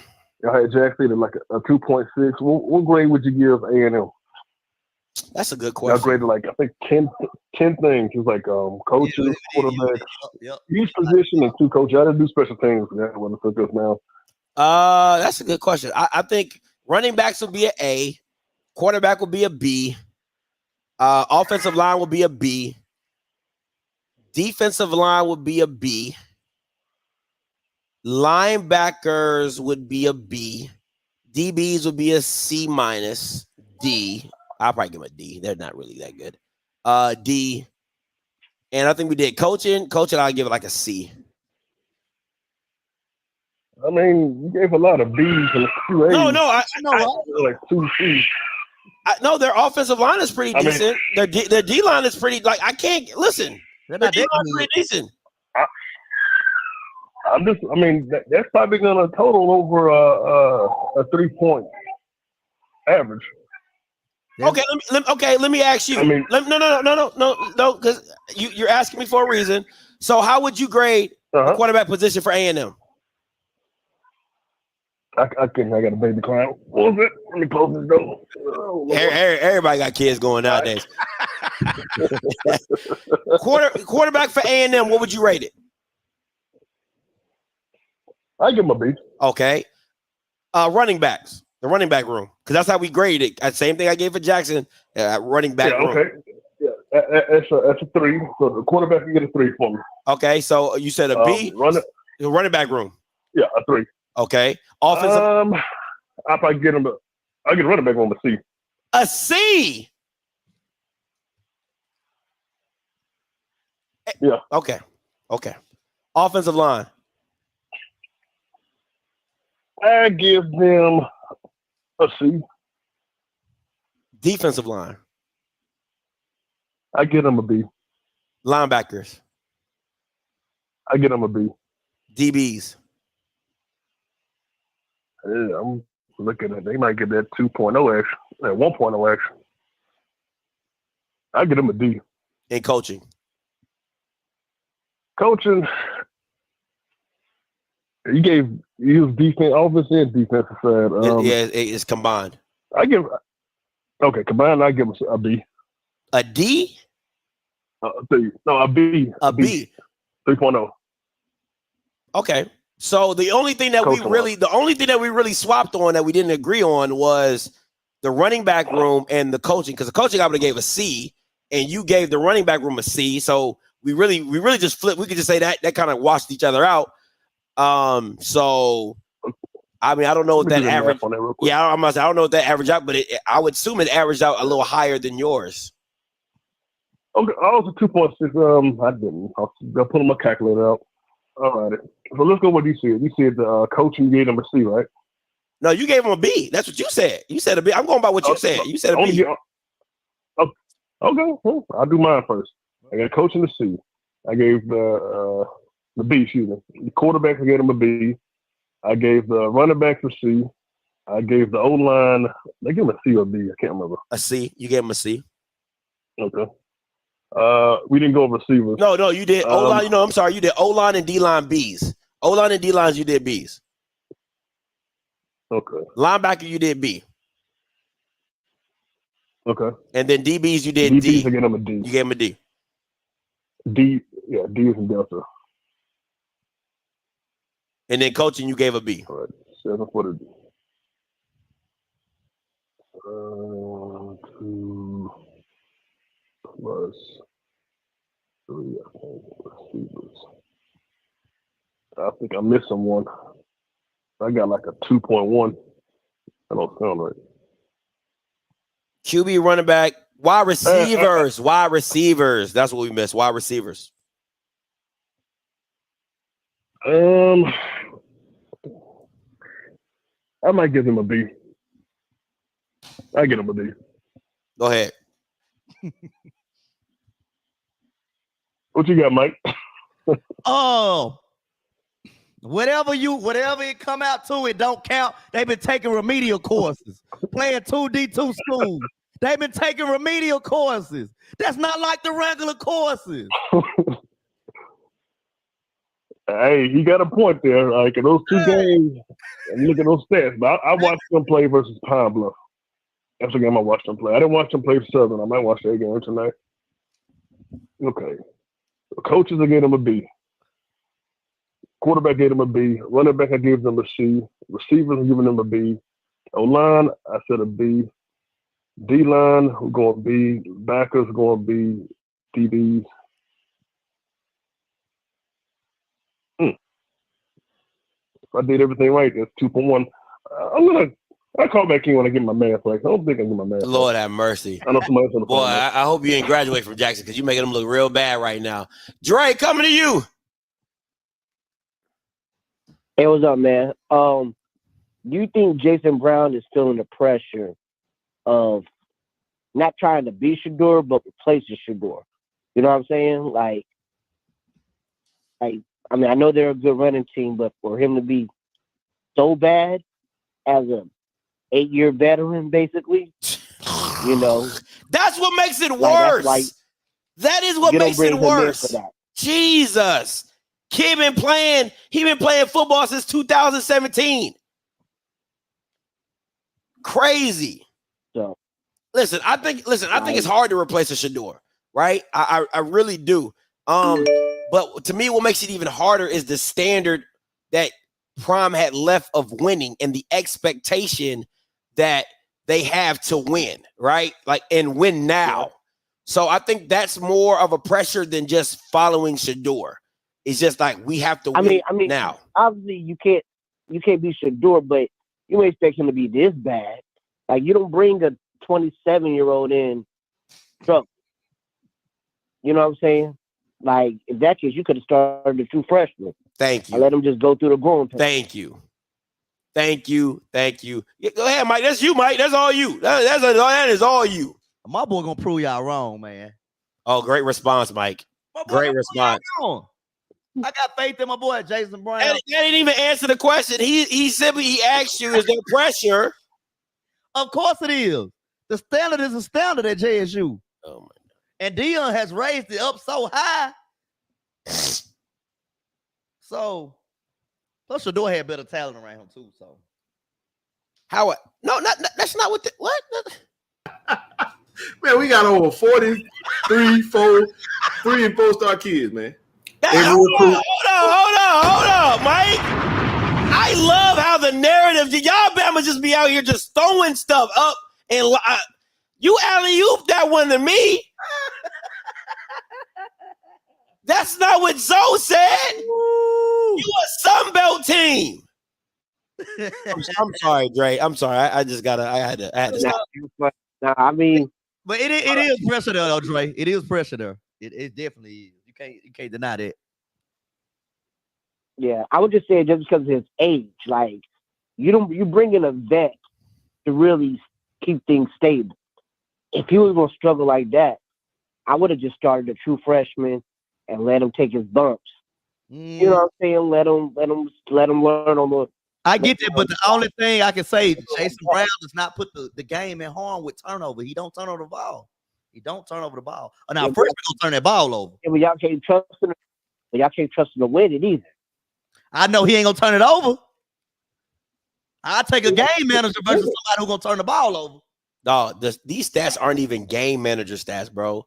These are that's like a placement holder. Scotty, we don't need that much from a quarterback when we ran for 270 some yards on the ground. All right, in the Southern game, in the FAMU game, I'm asking. Not the FAMU game, but that was just a bad game. That was terrible. Okay. Then the next week, Southern 27 completions, 140 yards. 27 attempts, 140 yards. We got the dub. He did what needed to be done. Man, the standard is the standard must be real low. That's a low standard. The standard is to win the game. We don't play for stats. Oh, okay. To win the game. Okay. All right. Anything else? Hey, appreciate it, y'all. No problem. He didn't want to answer your question, Dre. No problem. Appreciate the call. The standard is to win the game, Scotty. The man said you got a 12-year veteran playing college football at the quarterback position, and he's struggling. The standard is to win the game. Long as he winning ball games, I don't care. I don't care if he throw for 2 yards. We won. That's a placement holder. Hey, what's up, Mr. Campbell? Scotty, how you doing? Michael, how are you this evening? What's going on, Mr. Campbell? Now, Michael, you know I'm calling you by your government name because this, Michael, unfortunately, is not a friendly call. This is a business call. Approximately at 12:50 a.m., September 23rd, you know that phone in the back, Mike? It rang again. It was Sanderson Farms looking for you, Mike. So, Mike, once again, the off-script debt collection unit has to make this phone call. So, Mike, let me start. Mike, I'm calling concerning overdue bill. This call is being recorded for quality assurance. And we'll be using the collection of a debt. Mike, can I verify some information just to make sure I am speaking with the one Mike Reed? Mike, you are Mike Reed, DJ Mike Reed from Dallas, correct? Yes, what you got for me? Okay, just want to confirm that. Now, Mike, on the last show, you said that Coach T.C. Taylor was your reference and he was going to make sure that he was going to help cover this balance, right? You did say that on the show, correct? Correct. Okay. So, Mike, I actually called Coach T.C. Taylor, and we asked him, did he know that you were using him for collateral? Mike, do you know what Coach T.C. said? What'd he say? Mike, he said, we didn't know. He said we didn't know. So, Mike, that concerned me because you put him as a credit collateral reference, and he said, we didn't know. And then he asked the other coaches, and they said they didn't know either. So that was concerning. So, Mike, here's the thing. You see you're at a minus 44. Now, Mike, we have a bill here for 44 wings that is currently 14 days past due. Now, Mike, I know it's very easy to forget about bills, but I would hate to see for this to go on your credit report. Mike, our policy is to send this bill for more than 14 days overdue to a collection agency. But, Mike, if you make sure that these picks are correct this Saturday, we won't have to do that. I think I can get it back out of season. Now, I thought you were going to have your bill paid off by Arkansas Pine Bluff. But, Mike, it looked like I might even have to push that back a little bit further. Mike, you were skirting on the Texas Southern game almost to the Alcorn game. So, Mike, I just wanted to call in, and this is more of a courtesy call to make sure that your wing payment will be on time. Because as soon as that game is over, you know Sanderson Farms is going to call that bat phone in the back. Okay? So I wanted to make sure because you missed the payment last week. Coach Taylor didn't know anything about the collateral because he didn't know. And we just wanted to make sure because, Mike, we do not want this to go on your credit. So, you know, Mike, I don't like this part of the job. I'm used to solving crimes, helping people. Mike, this is the ugly part of this job. I just want to make sure that you were aware that you had missed the payment, okay? Now, you know, I just want to make you aware of that. Just wanted to make you aware of that, okay? Mr. Campbell, I should be good by the end of the season. I think I could come back a little bit by a little bit. Because we got a fairly easy schedule. See, Mike, you the type of person, as everybody's watching this picture, so you the type of person that will spend money on clothes and not pay your bills. Like, cause clearly, now I want you to be that guy now, Mike. All right? I don't want you to be that guy. Hey, just be waiting. I want you to maintain good credit. You're a young brother. And I know you're trying to do things with your life. So hey, just make sure you know keep a tab on him for homecoming. You know, homecoming. You know, I know. Well, you know, I know he's gonna start putting stuff on Ken's bill and Zoe's bill and all that. So I'm gonna make sure that they have their credit locked down. So when Mike comes to the club asking for wings, he's gonna have to do cash on. Cash on. That's it. Yeah, we don't take card from you, Mike. we don't take it. So, Mike, you know, so again, that is our debt collection call for tonight. We can end the recording, but remember, everything that you have said, Mike, will be used in the collection of a debt. Have a good night.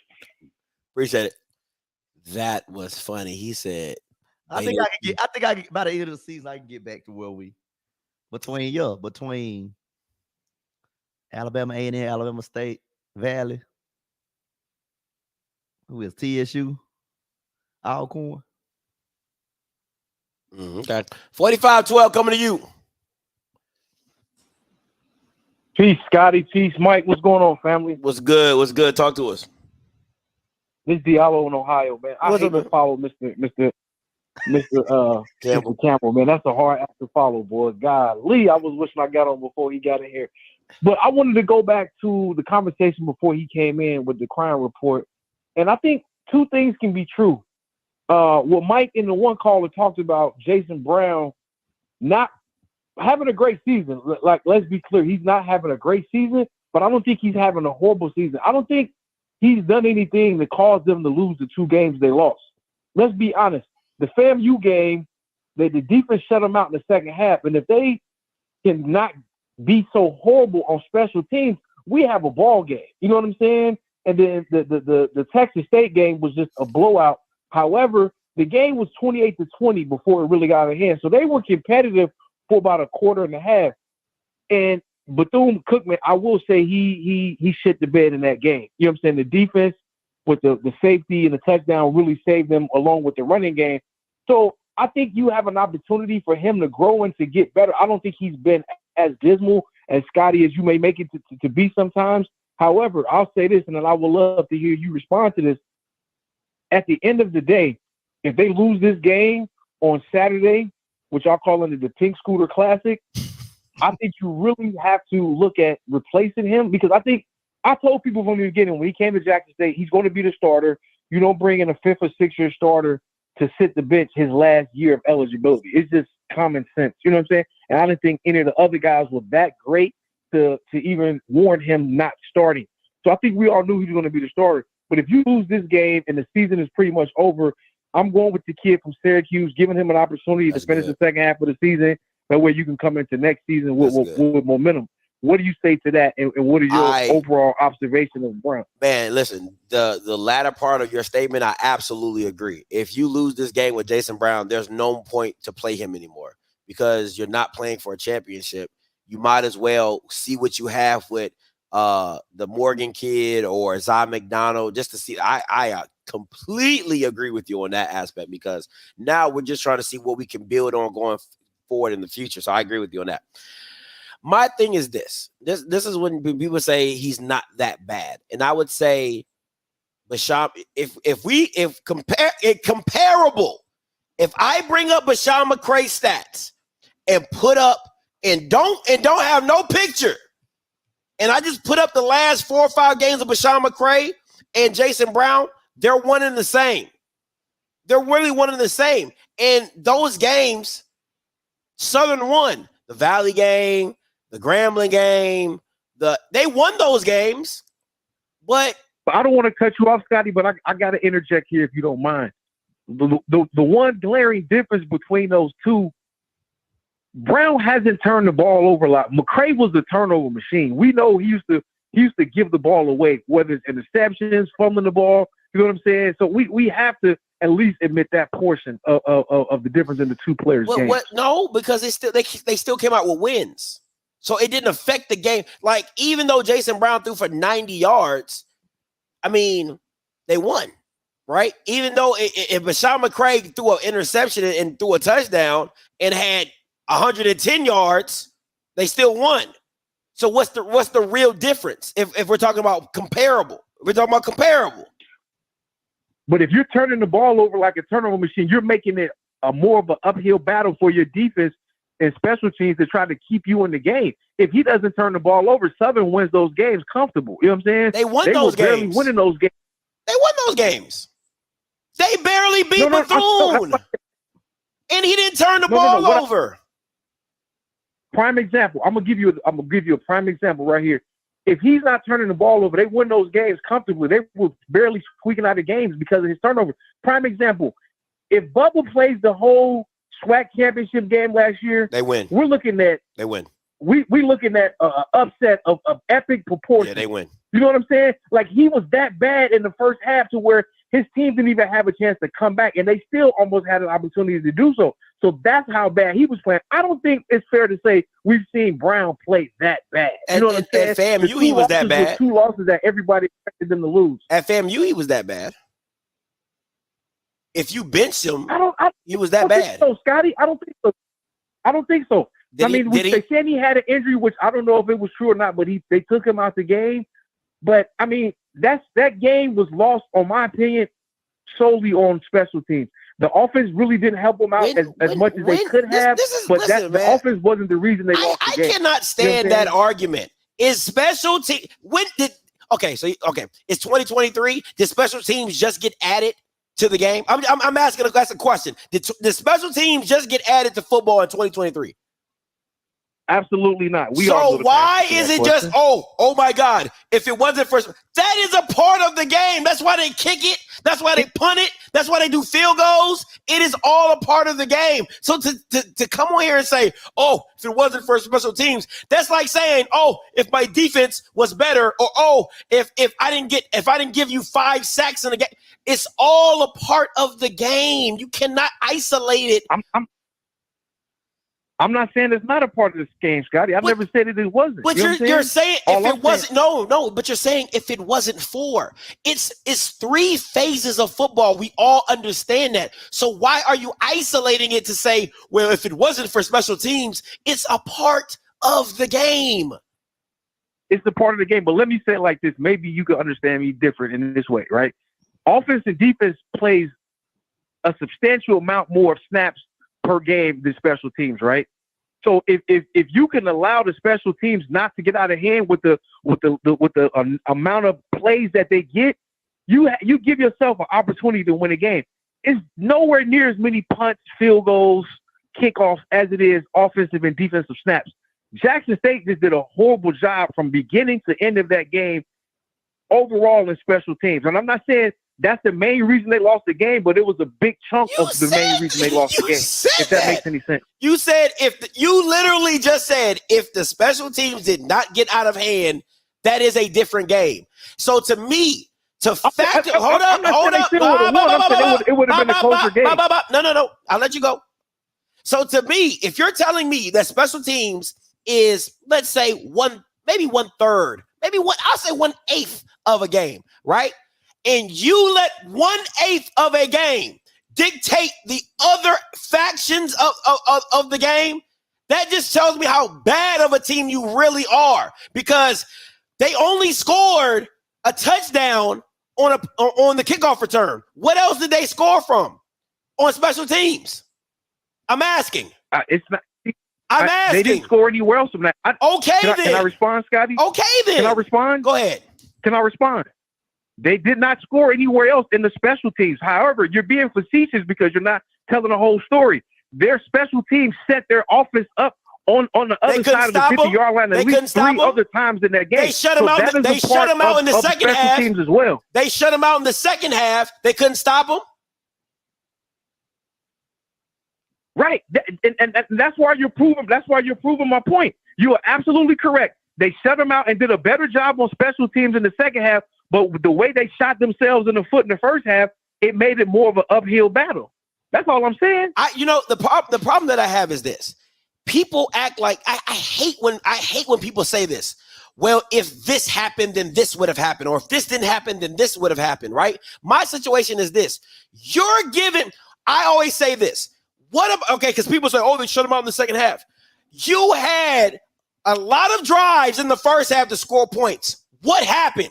It wasn't all special teams. You couldn't score. FAMU stopped you.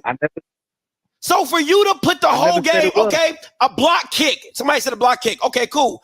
That didn't score a touchdown. It resulted in a touchdown, but that special teams play did not score a touchdown. They could have stopped them and got them to a field goal. They get a kickoff return. They get a punt return that flips the field. Once again, you can still stop the other team if they do not score. You cannot put the blame on. You can't just say, oh, special teams, this, special teams, that, when they had to go in and score those points. And then, if you want to get even more technical, when they had a chance to stop FAMU ran it up and down on their throat. Ran it up and down. Jackson State couldn't stop them in the fourth quarter running the ball. So I'm just nothing you saying is incorrect. So how is this conversation only come down to special teams? And again, I'm not saying it only comes down to special teams. I said that was a hindrance to them having the chance to make it a manageable game. Special teams, in my opinion, put the game out of reach. And Jackson State, yes, they shit the bed defensively, they shit the bed offensively, but special teams was the straw that broke the camel's back. If they can play special teams half better than what they did that game, it would have been a better overall game. That's all I'm saying. I'm not taking nothing away from FAMU and what they did. You know what I'm saying? I thought it was a solid game if Jackson State could have corrected some of their special team errors and made it a better competitive game. That's all I'm saying. No. Everything you said is correct. I'm not saying you're wrong. I'm just saying don't discount how the special teams gave them an advantage in that game. That's all I'm saying. Oh my gosh. Dog, it doesn't make sense how you can say 1/3, 1/8, or because you clearly said the snaps that offense and defense have overshadow special teams. So for you to break it all, for you to make the assumption that only because of special teams is the reason why they won that game, it's a false narrative. I never said that, Scott. That's what you're you said teams was the reason they won the game. Yes, it is. When you say yes, it is. When you say I never said if that. it wasn't, this is what you said. If it wasn't for the special teams, it's a different game. That means you can surmise that special teams help FAMU win the game, and that is not true. That is not true. When I never said the special teams is the reason why FAMU won the game. I said it could have been a better game and a more. That's not what you said when you initially called. That's not what you said. Go back and listen to the playback. Go back and listen to the play. Man, when Key coming back home, man, you on edge, man. I'm just saying that's what you said, though. You called in and said, Scotty, I'm telling you, if it wasn't for special teams, this is a different game. And I'm like, that means without that, the game is not in hand. That's not true. I mean, what was the final score of the game? 28-10. Mike Reed, if you could correct me, was that the final score? Which game? Of FAMU and Jackson State. Was it 38-10? I think it was 38-10. Well, okay. I thought it was 28-10 because I thought they shut them out in the second half. They had 28 points at halftime. They didn't score in the second half. Either way, my only point I'm trying to make is it wasn't like it was a 30 to 40 point blowout. If they can correct some of those things, you have a better contested game. That's all I said from the very beginning, brother. That's not what you said. All I was saying. That's not what you said. It's not what you said. Okay. I'm gonna go back and record it, and I'm gonna DM it to you, brother. All right, too easy. All right, man. Y'all be safe, man. All right, good night, brother. All right, brother. But to his point, Scotty, Jason Brown don't turn the ball over. That's a fact. I think, how many interceptions you got? I think it doesn't matter when you don't make the plays that need to be made. I know a quarterback got 3 interceptions in one game. One game. He don't put the game in harm. I'd take a game manager. I would take a game manager. Winning ball games, guys. Okay. At the end of the day, listen. You can take Jason Brown. You can have him. Take him. I just listen. At the end of the day, like to me, your team is not good enough to just have what you have. Like, and to me, the Bethune-Cookman game showed me everything I needed to see from your team. Your team is not good enough unless going forward we see more from Bethune-Cookman and they're super competitive in other games. That game alone let me know that Jason Brown isn't the guy that needs to be on the team to be led, because offensively, how many points did y'all put up? It's 10. The game was like, what was it like? It was like 6-9. It was for the longest. So I just listen, man. I just at the end of the day, you got a lot of excuses. We also were injured. Okay, everybody is football. Everybody's injured. Whoop-de-doo. A lot of these other Bama's got interceptions after interceptions after interceptions. Okay, good 5 interceptions. But when you're throwing, okay, make this make sense. And this is what I tried to tell you the first time I saw Jason Brown. When you're not throwing the ball past 10 yards, it's not too many times you're going to put the ball in harm's way. Anytime he throws the ball over 20 yards, he's absolutely ass. Absolutely ass. And I showed you the stat in the South Carolina State game, and you're like, Scotty, he threw for 300-something yards. When's the last time he's done that? Scotty, we got a W. Listen. Win the game. Herm Edwards said it best. You're right. And when you needed him the most, you scored 10 points. Hey. When you needed him the most, game manager, right? You got tip. That's what happens when you have a game manager. Because when you need him to step up in big games and make plays, then you don't want a game manager. You want a quarterback. He go out and throw for 300 Saturday. What's the narrative? Oh, I already told you, A&M defense is trash. Hezekiah. DBs are bad. I've already said the DBs are bad. Hezekiah, there it is. I've already said the DBs are bad. It's no different than what I said about Quincy Casey. If he goes out and throws against someone y'all, your DBs are trash. Okay. Is that not true? So what's the narrative? If Quincy goes out and throws for 300 yards, what's the narrative? You can come back in here and say the same thing like what? Our DBs ain't what? No, I'm just going to say our defense just. Your DBs are trash. Like that's what you're going to say. You're going to say your DBs are trash, which everybody else knows. 8258 coming to you. Hey, how you doing, Scott? It's Marquise. What's up, Marquise? Yeah, what's going on, Mike? What's up with it, Marquise? Well, come on, talk. Give me a good score prediction this week now. Yeah. I got the score 24-7 by 17. JSU.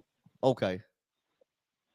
Yeah. I'm sorry about that arguing with y'all been doing. So I apologize for it. Aren't you a PV guy, Marquise?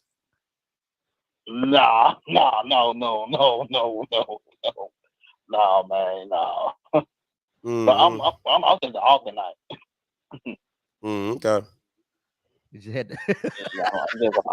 I'm just an alternate. So yeah, but but that's my score prediction. I appreciate it, Marquise.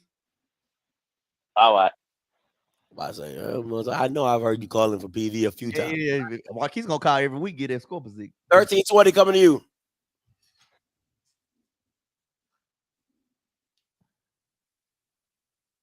Book. Yo, yeah, you live. You got me script? Yeah, I got you. All right. Hey, so like, don't get me wrong, man. You know, I'm through and through. But here's my thing with Jason Brown, and kind of got spoiled with seasons past. But his play cannot overcome any deficiencies in the game, right? Hence him being a game manager. Now, in his defense, against Bethune-Cookman, he had a touchdown get dropped, right? He had another pivotal pass get dropped, right? We don't have clutch cats like we used to. Everybody got to get the groove back on. But my thing is, aside of all of that, the only thing we can depend on to show up, right, is that front four on defense and that run game, right? So let's just lean behind that. Right now, right, we're good enough to win 8 out of the 11 games we're gonna play this year. Facts. You know, I think that Alabama State is gonna be real. Just because I think they defense, they're gonna show up to play just because they're gonna get up for us. But I mean, as long as we don't act too much to Jason Brown, and and people come through for him on the other end too, got to be fair. There's been some pivotal drops in a couple of games. He had another game we had some drops against too. I think we'll be all right. But because they're not used to getting the ball. They're like, oh wow, I'm surprised I got throwing the ball. Oh shoot. But the thing that concerns me the most about Jason Brown, and I will say this, the thing that concerns me the most about Jason Brown that we didn't have with two, and this is not a comparison between the two, but it is the thing that I think we missed the most is there are times in the game where you can visibly see Jason Brown shook and or frustrated. And the offense starts to nosedive with him. That's my whole problem. I was at FAMU. I was at, when South Carolina State, we were riding high. It was looking good. Oh, yeah, we was on top of the world then. Yeah, I was at FAMU, right? He looked shook. I don't know if he was hurt, but he looked shook, right?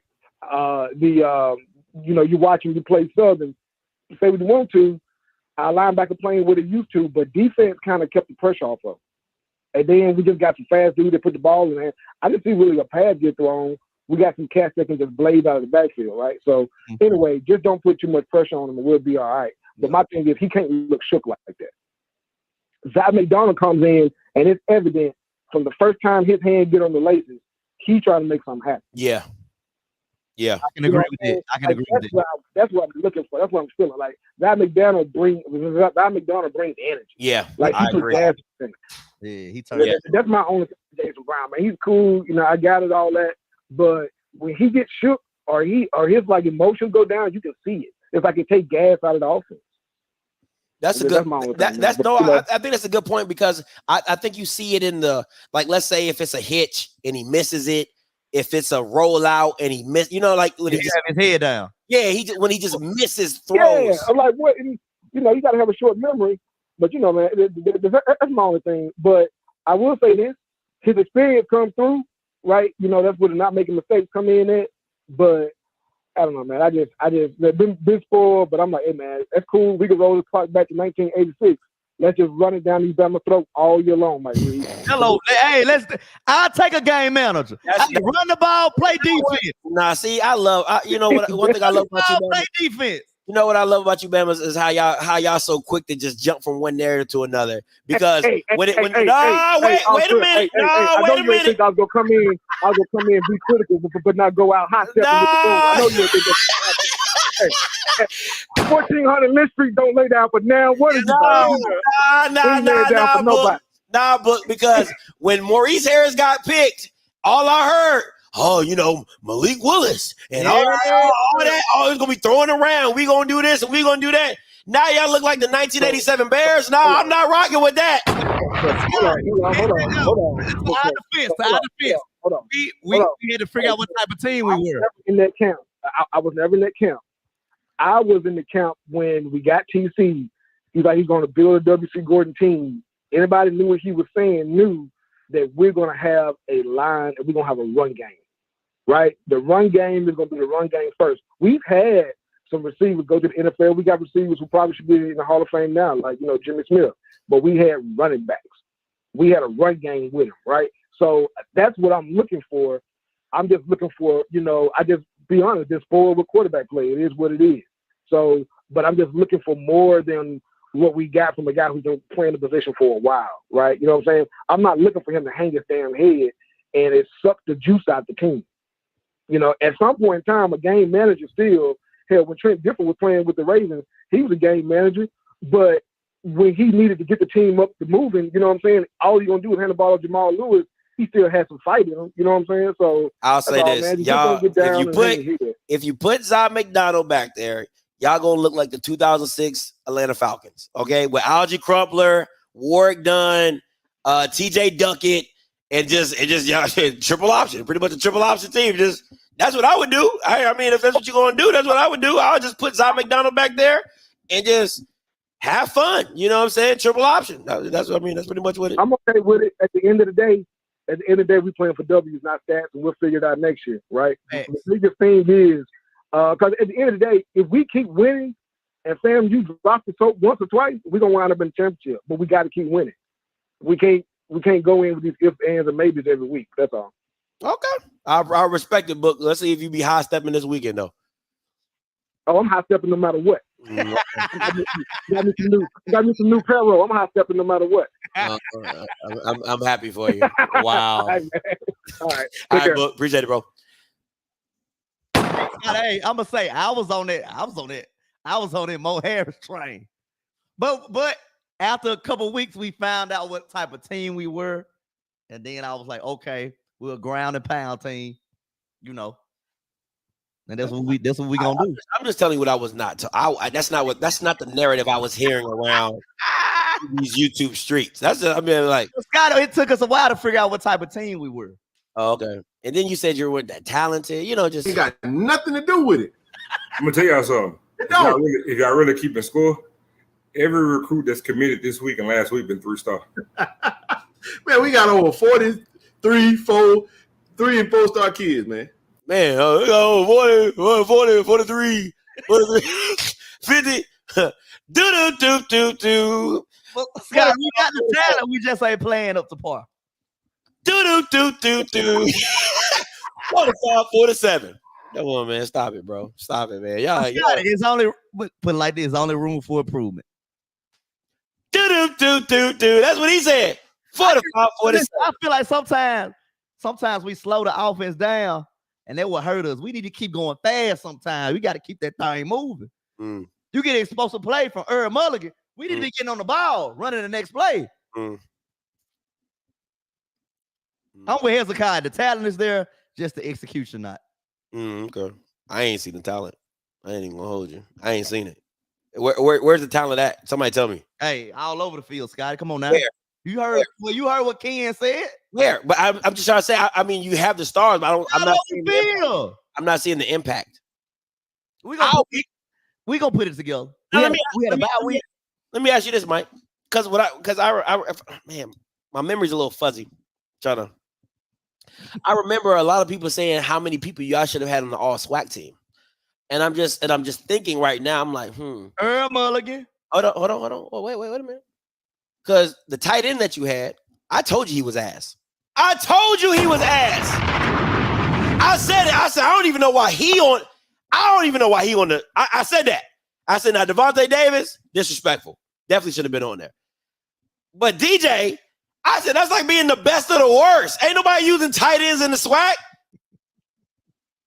You know what I'm saying? That just is what it is. Now, I'll give you Irv. Who else? Oh. Who else? Maybe. Maybe who? Peppers. Better than Isaiah, Major, and Bubba? Because you need two back. How many linebackers make it? 3 or 2? 3. Oh. I'll give you Peppers. I'll give you Peppers. Yeah. Okay, that's 2. That's 2. Tim Stewart can make a case. Who? Tim Stewart. What do he play? Jackson.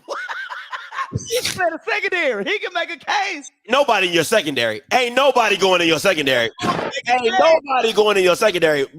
Okay. Move that out of the way. Move on. Jeremiah Williams, I'll give you that. Jeremiah Williams. I'll give you that one. Rico Powers can make a case. Because you get 2 receivers.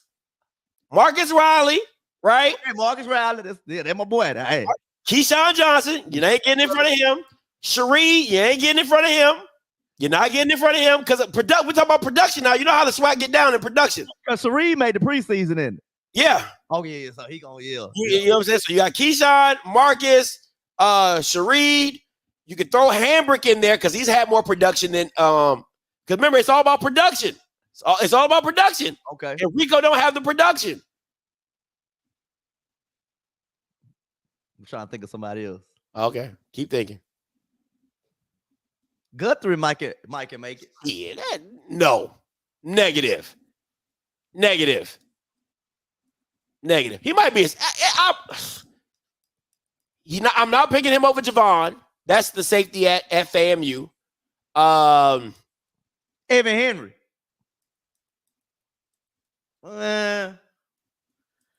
still got a lot of football plays, guys. Yeah, no. Listen. You might get some Bama's. We can get some Bama's on there now. You might get 4 Bama's. We can get some Bama's on there. You might get 4. Hey, Reese, coming to you.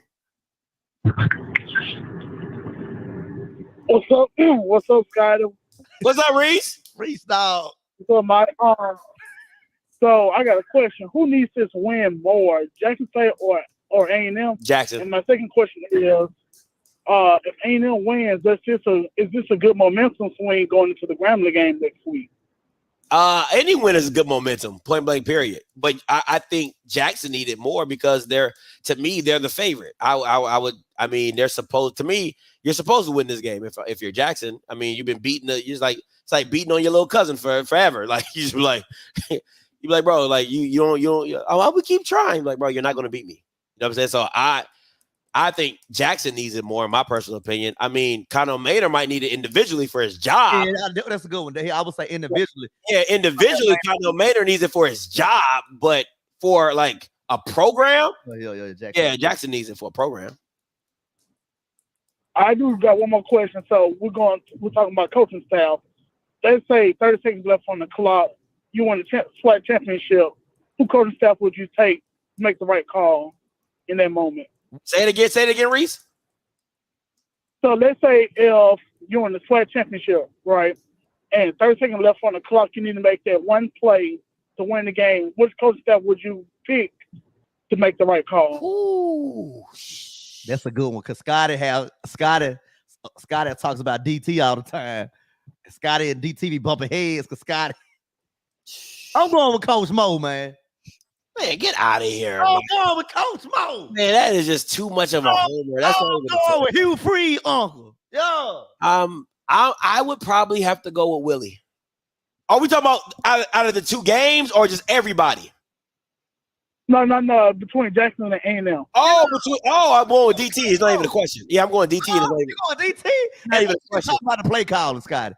No, but you didn't hear what I said. See, I'm very particular about what I say, so don't. There's people trying to catch me up. Talk about the play calling.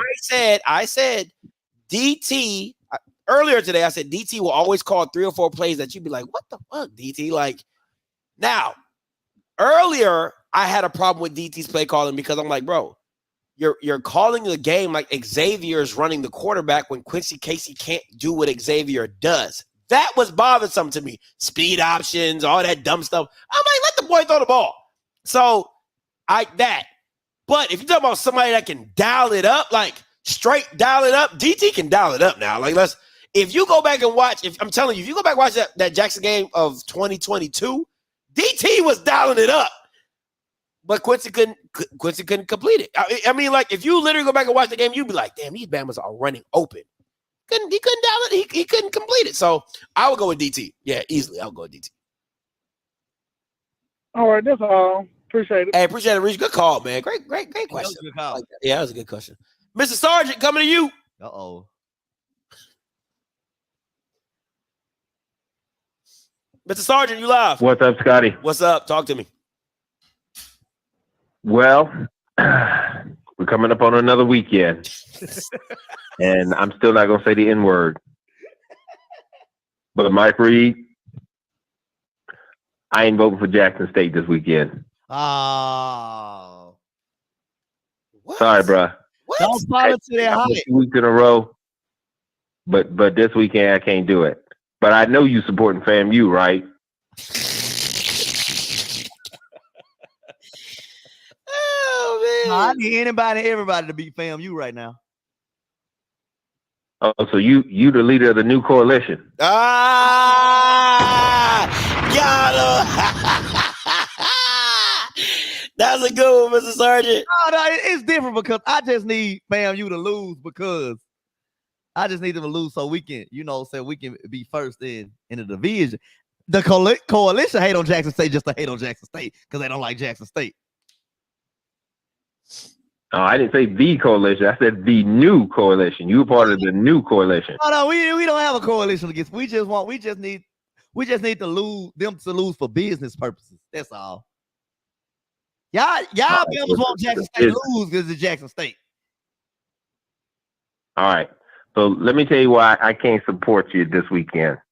Because if Alabama A&M beats you, then all they got to do is beat ASU.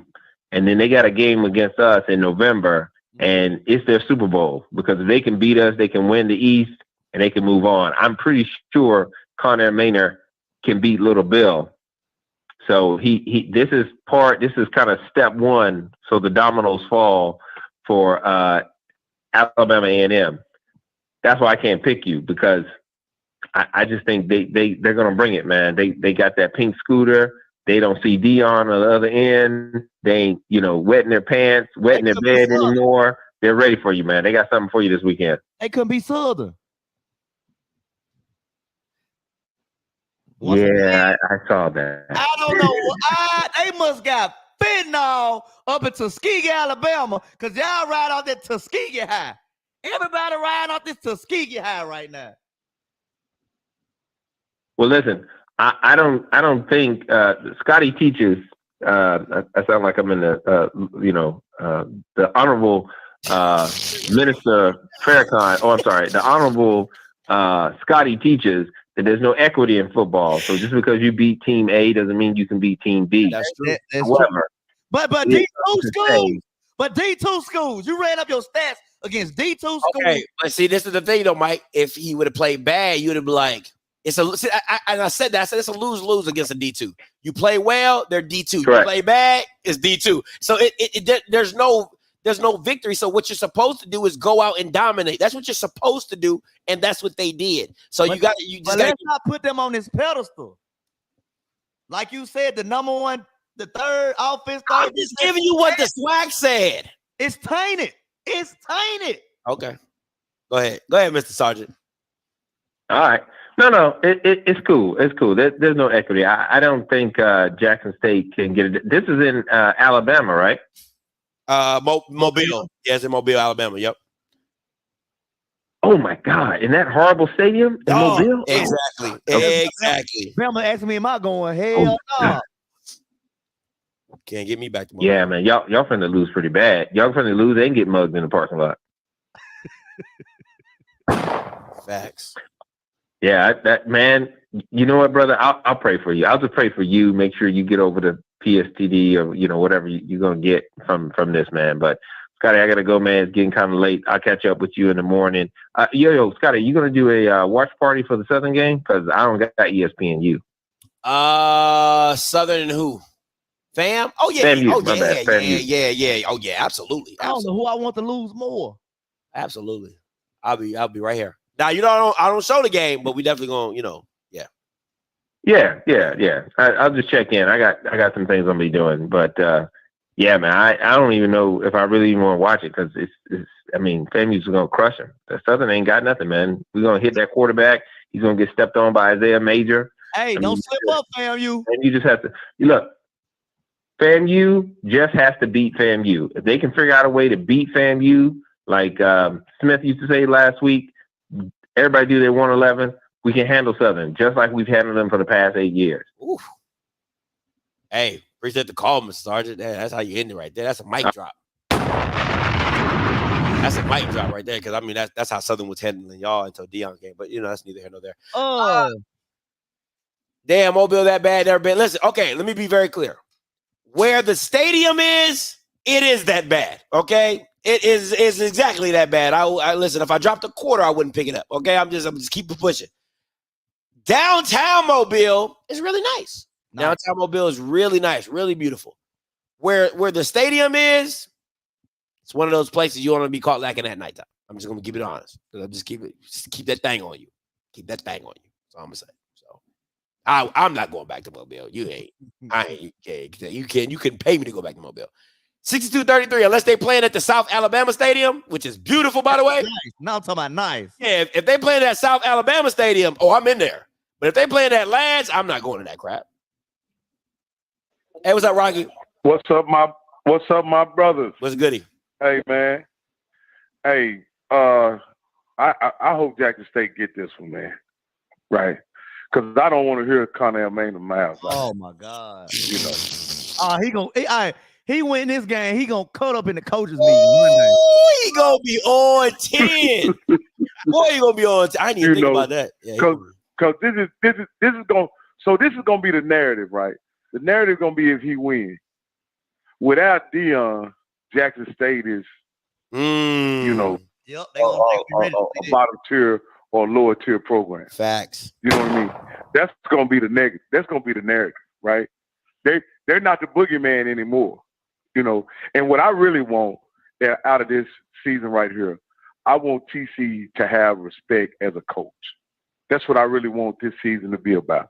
Not necessarily the championship, because I don't think nobody can really beat FAMU when FAMU's playing at the top of their game. But I really would like Jackson State to be, and TC Taylor to be recognized as a legitimate coach in the SWAC. And I think as long as he takes care of business against the schools that he's supposed to take care of business with, he can be recognized as a legitimate coach. And then he can take that into recruiting and the Jackson State brand that, Deion elevated, and he can go do some work, man. I really do. I that's what I really hope. Because if they end up getting tossed up without Deion, they just going to lose. To me, they could plummet immediately if they end up getting beat by Alcorn and A&M and then Grambling. You know what I mean? I just think it'll just be they'll lose all the juice that Deion put in the program. If TC is not recognized as a legitimate coach. And so But that's what I think. But here's the thing I ask you, Scotty. When has A&M ever won a big game? I wait. My bad. You said when has FAMU ever won a big game? Oh, A&M. When the hell? When has A&M ever won a big game? I mean, they won the match. I mean, for them, it's the Magic City Classic. I mean, they won that 4 years running. So, I mean, other than that, it all depends on against who? Again, I'm talking about against a legitimate football team, against a championship level football team. I mean, that's what I'm saying. Like, if they don't play those teams, you gotta understand the schedule link up. Like, they played FAMU, they played Jackson State. I mean, the FAMU game. I mean, listen. Wait. I get what you're saying. I get what you're saying. Right. The FAMU game, the first time with Bishop Bonnet killed them, and the last play. I mean, like in the fourth quarter. You know what I'm saying? They was up big in that game. And the defense, but the defense let them down. So I mean, if we're being honest, A&M has never been a complete team. That's been their biggest issue, that they've never been a complete team. We all knew when Akil was there, it was Akil Glass or nothing, because they didn't have a defense, and that has been a consistent theme for the past couple of years. Now they somewhat have a defense, and now they're trying to find their identity offensively. But I will agree with you. They haven't beat the perennial powers of the SWAC, so no. No, and I'm talking about, I considered, when you talk about a program game, I thought the Southern A&M game was really a program game that was pretty big for the program. And they even lost that one. You talking about this year? You know, yeah. I mean, to me, I look at it like this, man.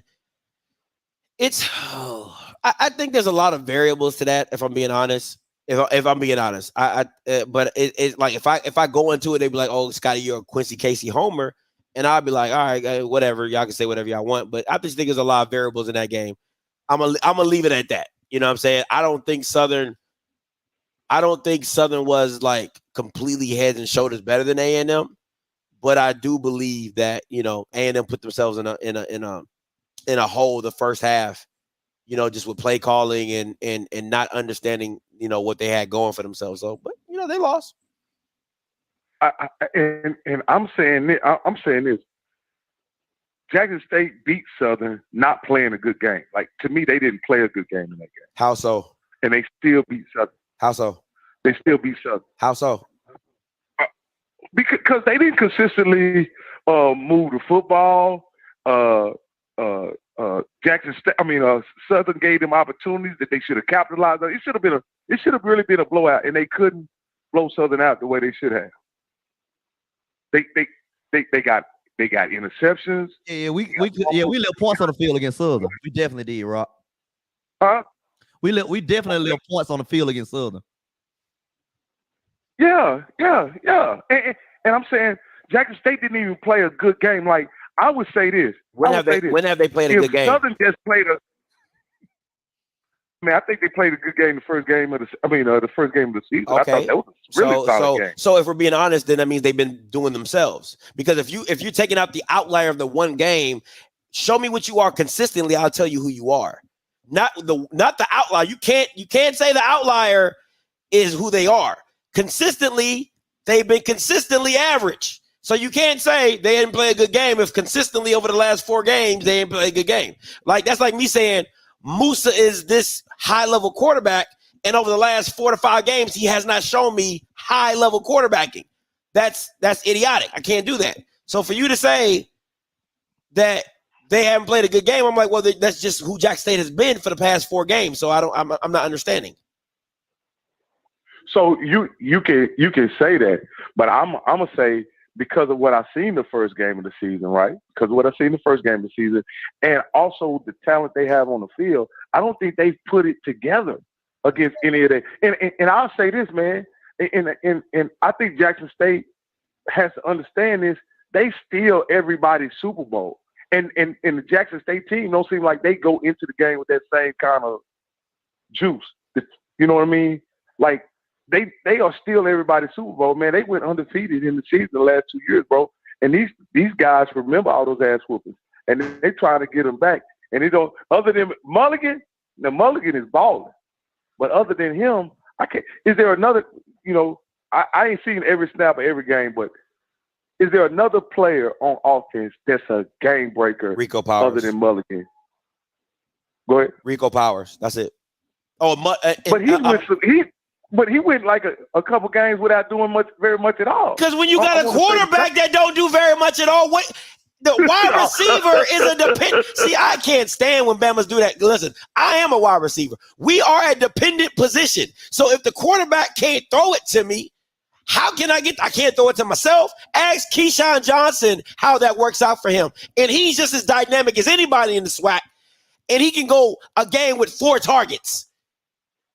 So, it's a dependent position. It's not like the running back to where you just turn around and hand the ball to him and he can make something shake. You got to throw it. You got to tell I don't know if Mike knows, but you got to tell Jason Brown you got to throw it to somebody. You know what I'm saying? I don't know if you understand that. But okay, so Scotty, was he locked up in the FAMU game or was he just not like the FAMU game? Jason Brown, the times he had that is a bad example. Listen, I would not use the FAMU. Jason Brown was seeing ghosts. Okay, that is not the game I would use. He got injured. That Bama was seeing ghosts before he got injured. Okay, he was friends with Casper. I mean, you name all the other ghosts. 13 Ghosts. That movie with the horror movie 13 Ghosts. He saw all of them jokers. Okay, so.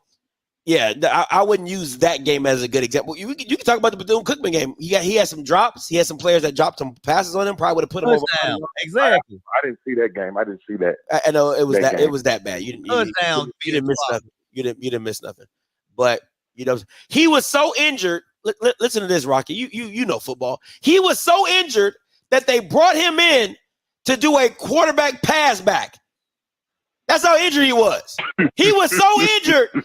Hey, we gonna get the ball to Zion McDonald. We gonna pitch it back to a wide receiver, and he gonna throw it to the quarterback with a messed up hand and ask him to catch the ball. But his hand's so hurt. Okay, just little dumb stuff like that. But but his hand was hurt. Well, I just hope they lean into Mulligan and be that running team. That's all they got. Do play action and build because. Like I say, I'm an old school football dude, and the spread game for me with a guy like Mulligan is a waste of opportunity. Because if you could put some tight ends on the field with him, and you could really line him up and let him really attack the defense over the course of four quarters, that guy could really do some damage. And then I believe Jason Brown could really be effective in the play action game with. Some of the Jackson State wide receivers, but I mean that's not the game. That's not the game they had. That's not the game they play. They play the spread and all that. But if they were to lean into the running game, and here's another thing I think: if they gonna lean into the running game and make Mulligan your primary attack out of the spread, why not just go to Zion McDonald and y'all run like a spread option attack and do some passes? I literally just said that. I said, if you add Zion McDonald, you pretty much turn into the 2006 Atlanta Falcons, where you had Michael Vick, T.J. Duckett, and Warwick Dunn, and they were just killing Bama's with just running the ball and then play action, throw to Algie Crumpler. Like that's literally what the offense was. So I don't see nothing wrong with that. You know what I'm saying? Because that's all you really have is your running game. That's it. That's all you got. That's all Jackson State is a running attack.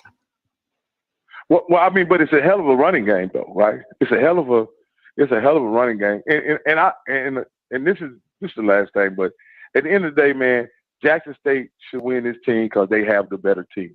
If they lose this game, it'll be because they played bad. That'll be the reason why they played bad. You can't tell me now, unless Quincy Casey went to sleep a couple weeks ago and woke up a brand new man, a brand new quarterback, and he can wheel and deal back there against Jackson State like he did against Tuskegee, then he's a different man. He's a new quarterback, but I don't think he'll have the time. I don't think he'll have the poise. I just really think it'll be just another Quincy Casey type game. And you know what he does, Scotty, when he got that heat on him. You know what happened. What happens? He gives it to the other team. He gives it to the other team. What and what games do you have to show for that? What games that? No, Casey. I'm asking you. Every game I done seen him against. No, I'm Jackson, asking you how many. He threw it to the other team. So you seen him against one game against Jackson? No, I done seen him 2 games against Jackson. Negative. No, Scott, he used to play for us. He played one game in the spring. Once again, negative. Rocky don't know what he's talking about. Once again, that's a negative. No. The first, no. Let me show you. Let me school you real quick because you don't know what you're talking about. The first game, he threw an interception against somebody last year. And I watched the game, and they took him right out the game. You said 2 times that he's played. Let me school you because you don't know what you're talking about. 61-15 was a kill glass. All a kill glass. He played on Thursday night one night against somebody last year, and he threw an interception, and they took it right out the damn game. You're talking about UAB. You're talking about when he played UAB. Yeah. FBS program. No, we're not talking about a SWAT game, an FBS program. So once again, like I said, you don't know what you're talking about. So those games don't count as I'm just saying. I mean, I'm just saying that if you said a Jackson game, that's what you came out your mouth. Oh, I seen him play. No. That's what you said. Yeah, that's what I'm saying. That's what you said. You said I seen him play 2 games at Jackson. That's a lie. It's not. No, it was one game against Jackson, and it was that Thursday night game. And he didn't even throw it. And he didn't even throw the pick against. It wasn't even a pick. It was a fumble. Actually, he got sacked and fumbled, and then he got it. He got it back, and then Xavier came in and threw the interception on a halfback screen. 2 plays later, who threw the pick six? Did he Xavier threw the pick six, and he stayed in. And he stayed. I know it's your bad. I know. Because that's what we not going. We're not going to change the narrative with a kid who only started 5 games in his career. That's what people don't understand. He's only started 5 games, and 2 of those games have been the last 2 with Tuskegee and Lane. He didn't even start the Grambling game. He came in the second quarter after Xavier got hurt and led him to a victory. So what are we talking about right now? Did he play the Texas Southern game too? Did he play in the Texas Southern game last year? Because I did watch that game as well. And I thought he played some in the first half, if I remember. And then that other guy played all the second half of the game. The Langford dude played all the second half of the game during the comeback. Is that correct? Xavier. If I'm not mistaken, I think Xavier played that game. No, you're right. No. That one I'm not too sure of. I think Xavier might have played that whole game though.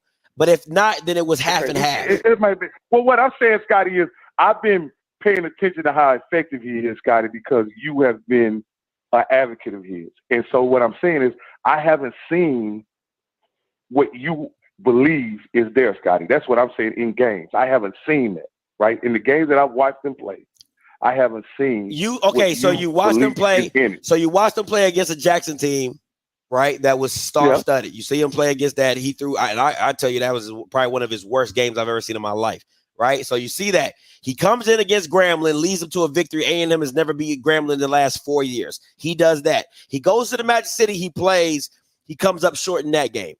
Then he starts against, then they take him out. He doesn't play. He doesn't start anymore throughout that season. He comes back this year. The first time he starts is against Southern.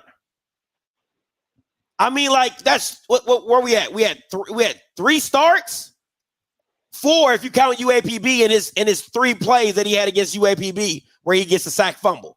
So we only count starts about. That's all these. What are we supposed to do? I'm asking. What are you supposed to do if you're a quarterback and you don't have Okay, let's get this. I want to get this. So make this make sense to me. Jason Brown's been playing for 8 years and he looks like ass. Quincy Casey has had 5 starts, and you're telling me that I haven't seen nothing from him. Make that make sense. How do you even compare the two? Okay, I'm not comparing his experience to Jason Brown's experience. I'm saying his level of effectiveness in games has not been to the level where it's given his teams a chance to win in games that I've seen. That's what I'm saying. In the games I've seen. in the games I've seen. And for me, that defines him as a quarterback. Don't Scotty, those are the big games. Now, again, he's got a game Saturday, and he could completely change the narrative or improve my perception and the perception of everybody else about him. But up to this point, against a sound opponent, right? So here's my deal, Scotty. You pointed out that Jason Brown didn't play nobody the first game, and he was just a benefactor of a poorly ran defense, and he scored all these points. Looked like goddamn Peyton Manning and Tom Brady. That's what you said. And you were able to do that shit right off the bat. That's what you said. But Quincy Casey, go ahead. That's what you said. But Quincy Casey can do the same. He literally did the same thing against Tuskegee, which is a lower level team. I have it. And go ahead. And he does. Go ahead. Finish, Robbie. And that's legit. I didn't say that. I never said it's legit. I've never said.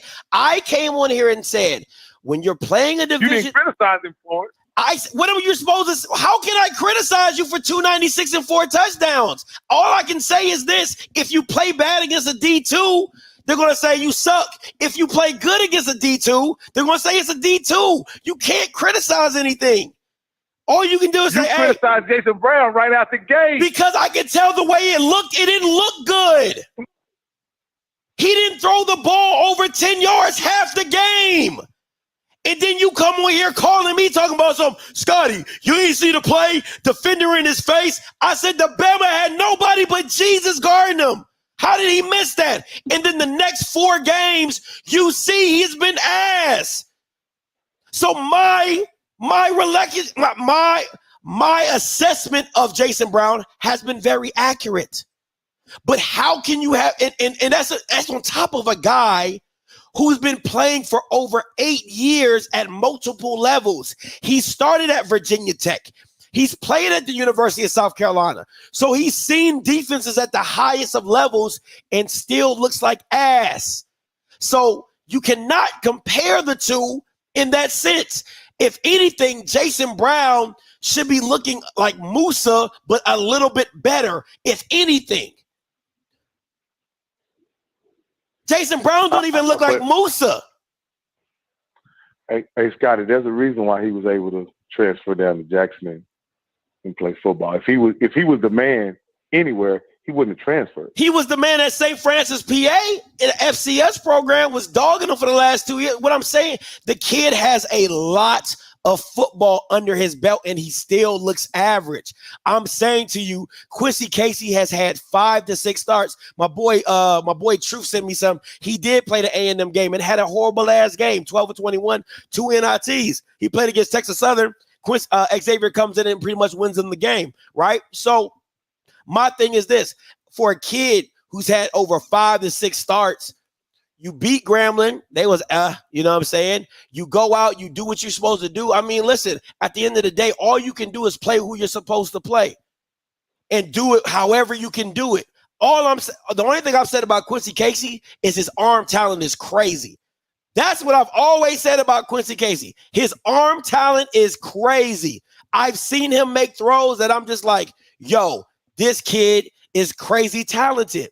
Does he have flaws? Absolutely. He doesn't work the pocket very well. He doesn't have that poise in the pocket. Well, you know where that comes from? You have to play more. You have to play more. Those are things you have to work through. And when you're steady getting pulled in and out, Mike, let me ask you this. If you're a DJ, right, and you got another DJ on the sideline, and you start your set and you mess up, right? And the owner's like, hey, man, nah, you good. Let's get the other guy in there. How is that? How you going? You be like, damn, like, can I not get this right? I mean, I do. This is what I do. Yeah. You get what I'm saying? How could you not become a better DJ if you weren't given the opportunities of doing sets? That is my thing. With any time comes progression. My thing is this. You got one Bama who's been progressing for 8 years. 8 years. So your criticism of Jason Brown was simply about how long he has played and where he and what he was able to, what he's been able to do at this point. Come on, that's what your criticism is. If Quincy Casey had, I'll say this. That's fair. I believe this. If Quincy Casey would have fair. started for the last 2 years at A&M, and we still seeing horrible play, I'd be like, damn, you need to move on because you're not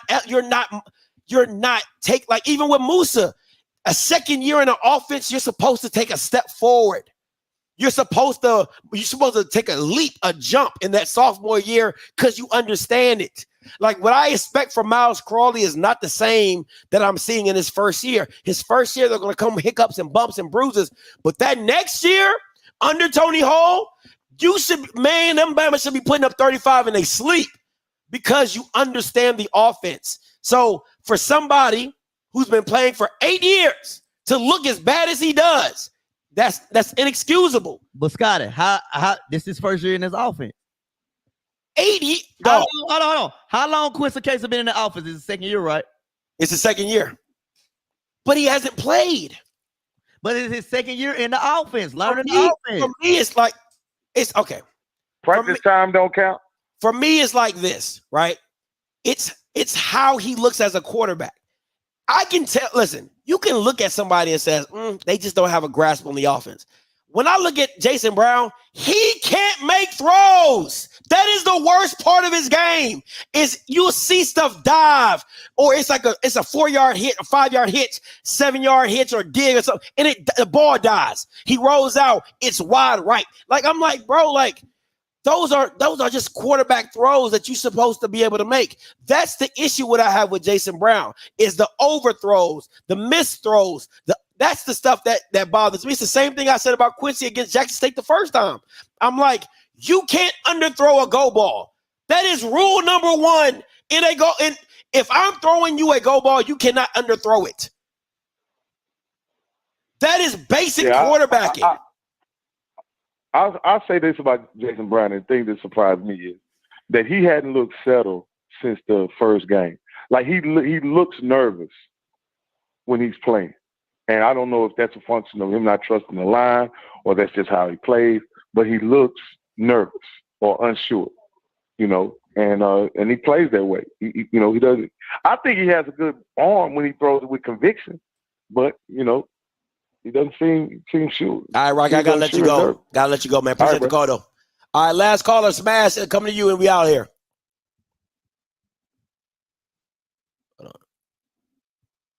All right, Smash, what's up? The conference has been locked. Dude took all my damn juice. But anyway, with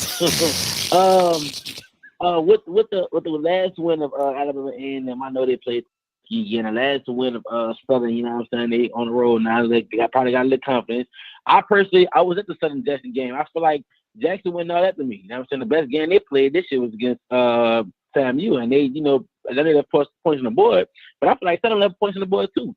With that being said, what will be your take if Southern upset Jackson, and will be your take if A&M, Southern upset FAMU and A&M upset Jackson? Then what? Like you think it's a case of Willie gonna Willie, or what you think that was? Because you've been speaking a lot about just Southern losing, and we just assume A&M gonna lose. So what would be you and Mike's take if it be an upset weekend? Then what? If this is gonna sound really bad, listen, if FAMU loses to Southern, I think that would be like Buster Douglas beating Mike Tyson. Like for real. Like that's how lopsided this game is, in my personal opinion. There's nothing on Southern's team that is better than FAMU. Not one aspect. Not the coaching, not the quarterback, not the O-line, not the D-line, not the safe. The only individual person that can really rock is Jordan. Like Southern Jordan, that Jordan Carter safety, like he's the only person that you can literally take off Southern and put it on FAMU, and it's an upgrade in a position.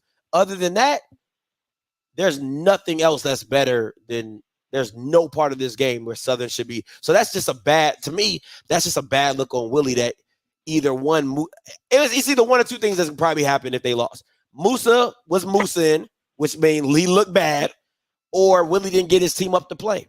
Those are the only two reasons I can give you, because I don't think Southern's is going to be that much better than FAMU. I just can't see it. I really can't. Yeah, I know. It's a game that I just feel like Dooley got to win. You know what I'm saying? UAPB wasn't impressive to us. You know what I'm saying? So this is gonna be a battle test game. You lost against Jackson now. Like this will be your next thing, because after this, I feel like it should be smooth sailing until Grambling. But so I guess I'm just saying it's a possibility. And I know how football and the swag is. Hey so, man, listen. Yeah. And what about turnovers? Listen, turnovers and momentum is a real thing, and you at home, man. You get a couple turnovers, that crowd get to rocking. It get real ugly real quick. What you got, Mike?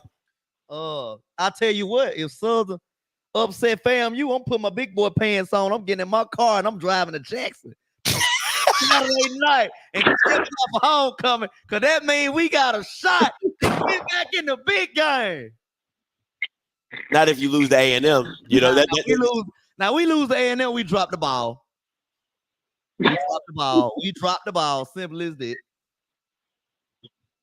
I feel nice, brother. I don't want to hear y'all think on it. Hey, no problem. Man, listen, I would not want to be a FAMU fan if they lose to Southern. Oh, you talking about put some steam back in the program, Scotty? Oh man, them Tigers gonna be fired up. I would not want to be. Nah, I wouldn't even. I mean, because you literally have not lost to anybody. Like, think if you're a FAMU fan, the only person you've lost to is Dion, and now we out here losing to Dooley. You know, like that would just. If I was a FAMU fan, Willie got like, listen, that Willie go Willie shirts would be hot. You understand? I might start up a print shop tomorrow if he lose that game. So it's gonna be woo. Jesus, I feel it for you. But I know you gotta get over to your counseling session. Harry up. I got one more thing before we get up out of here. I need everybody help.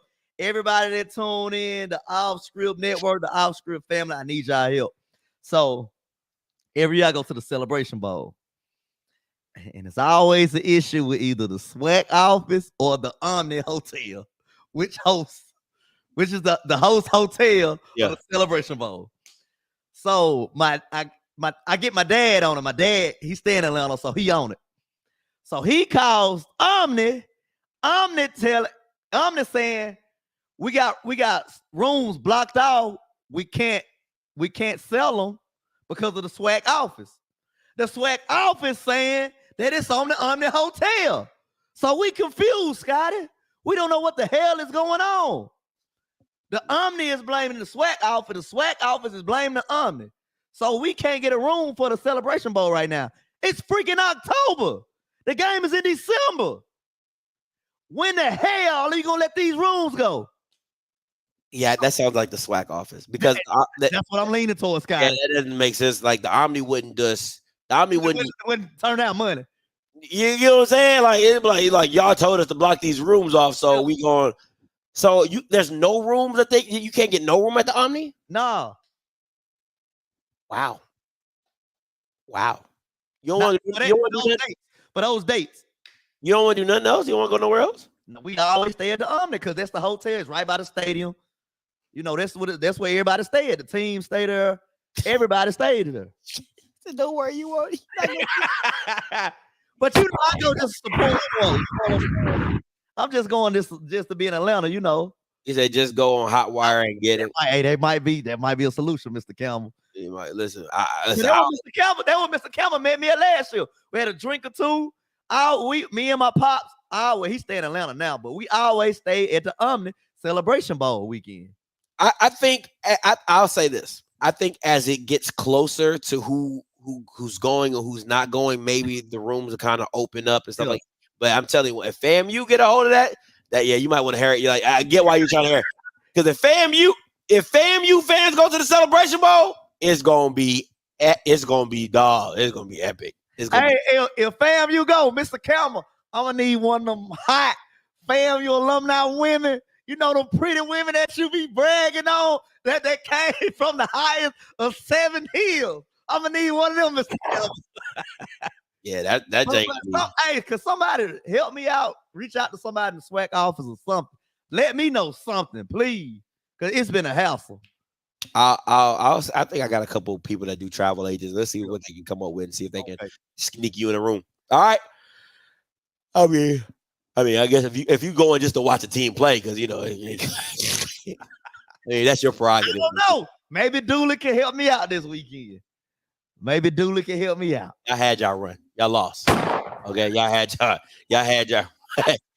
y'all run. He said, bro, room gonna be on the FAMU floor. Hey, man, we appreciate you guys, bro. All you Ohio State fans, go ahead and go to your council session. You already know what it is. Listen, until next time, you know what I'm going to do. I'm going to holler. God bless.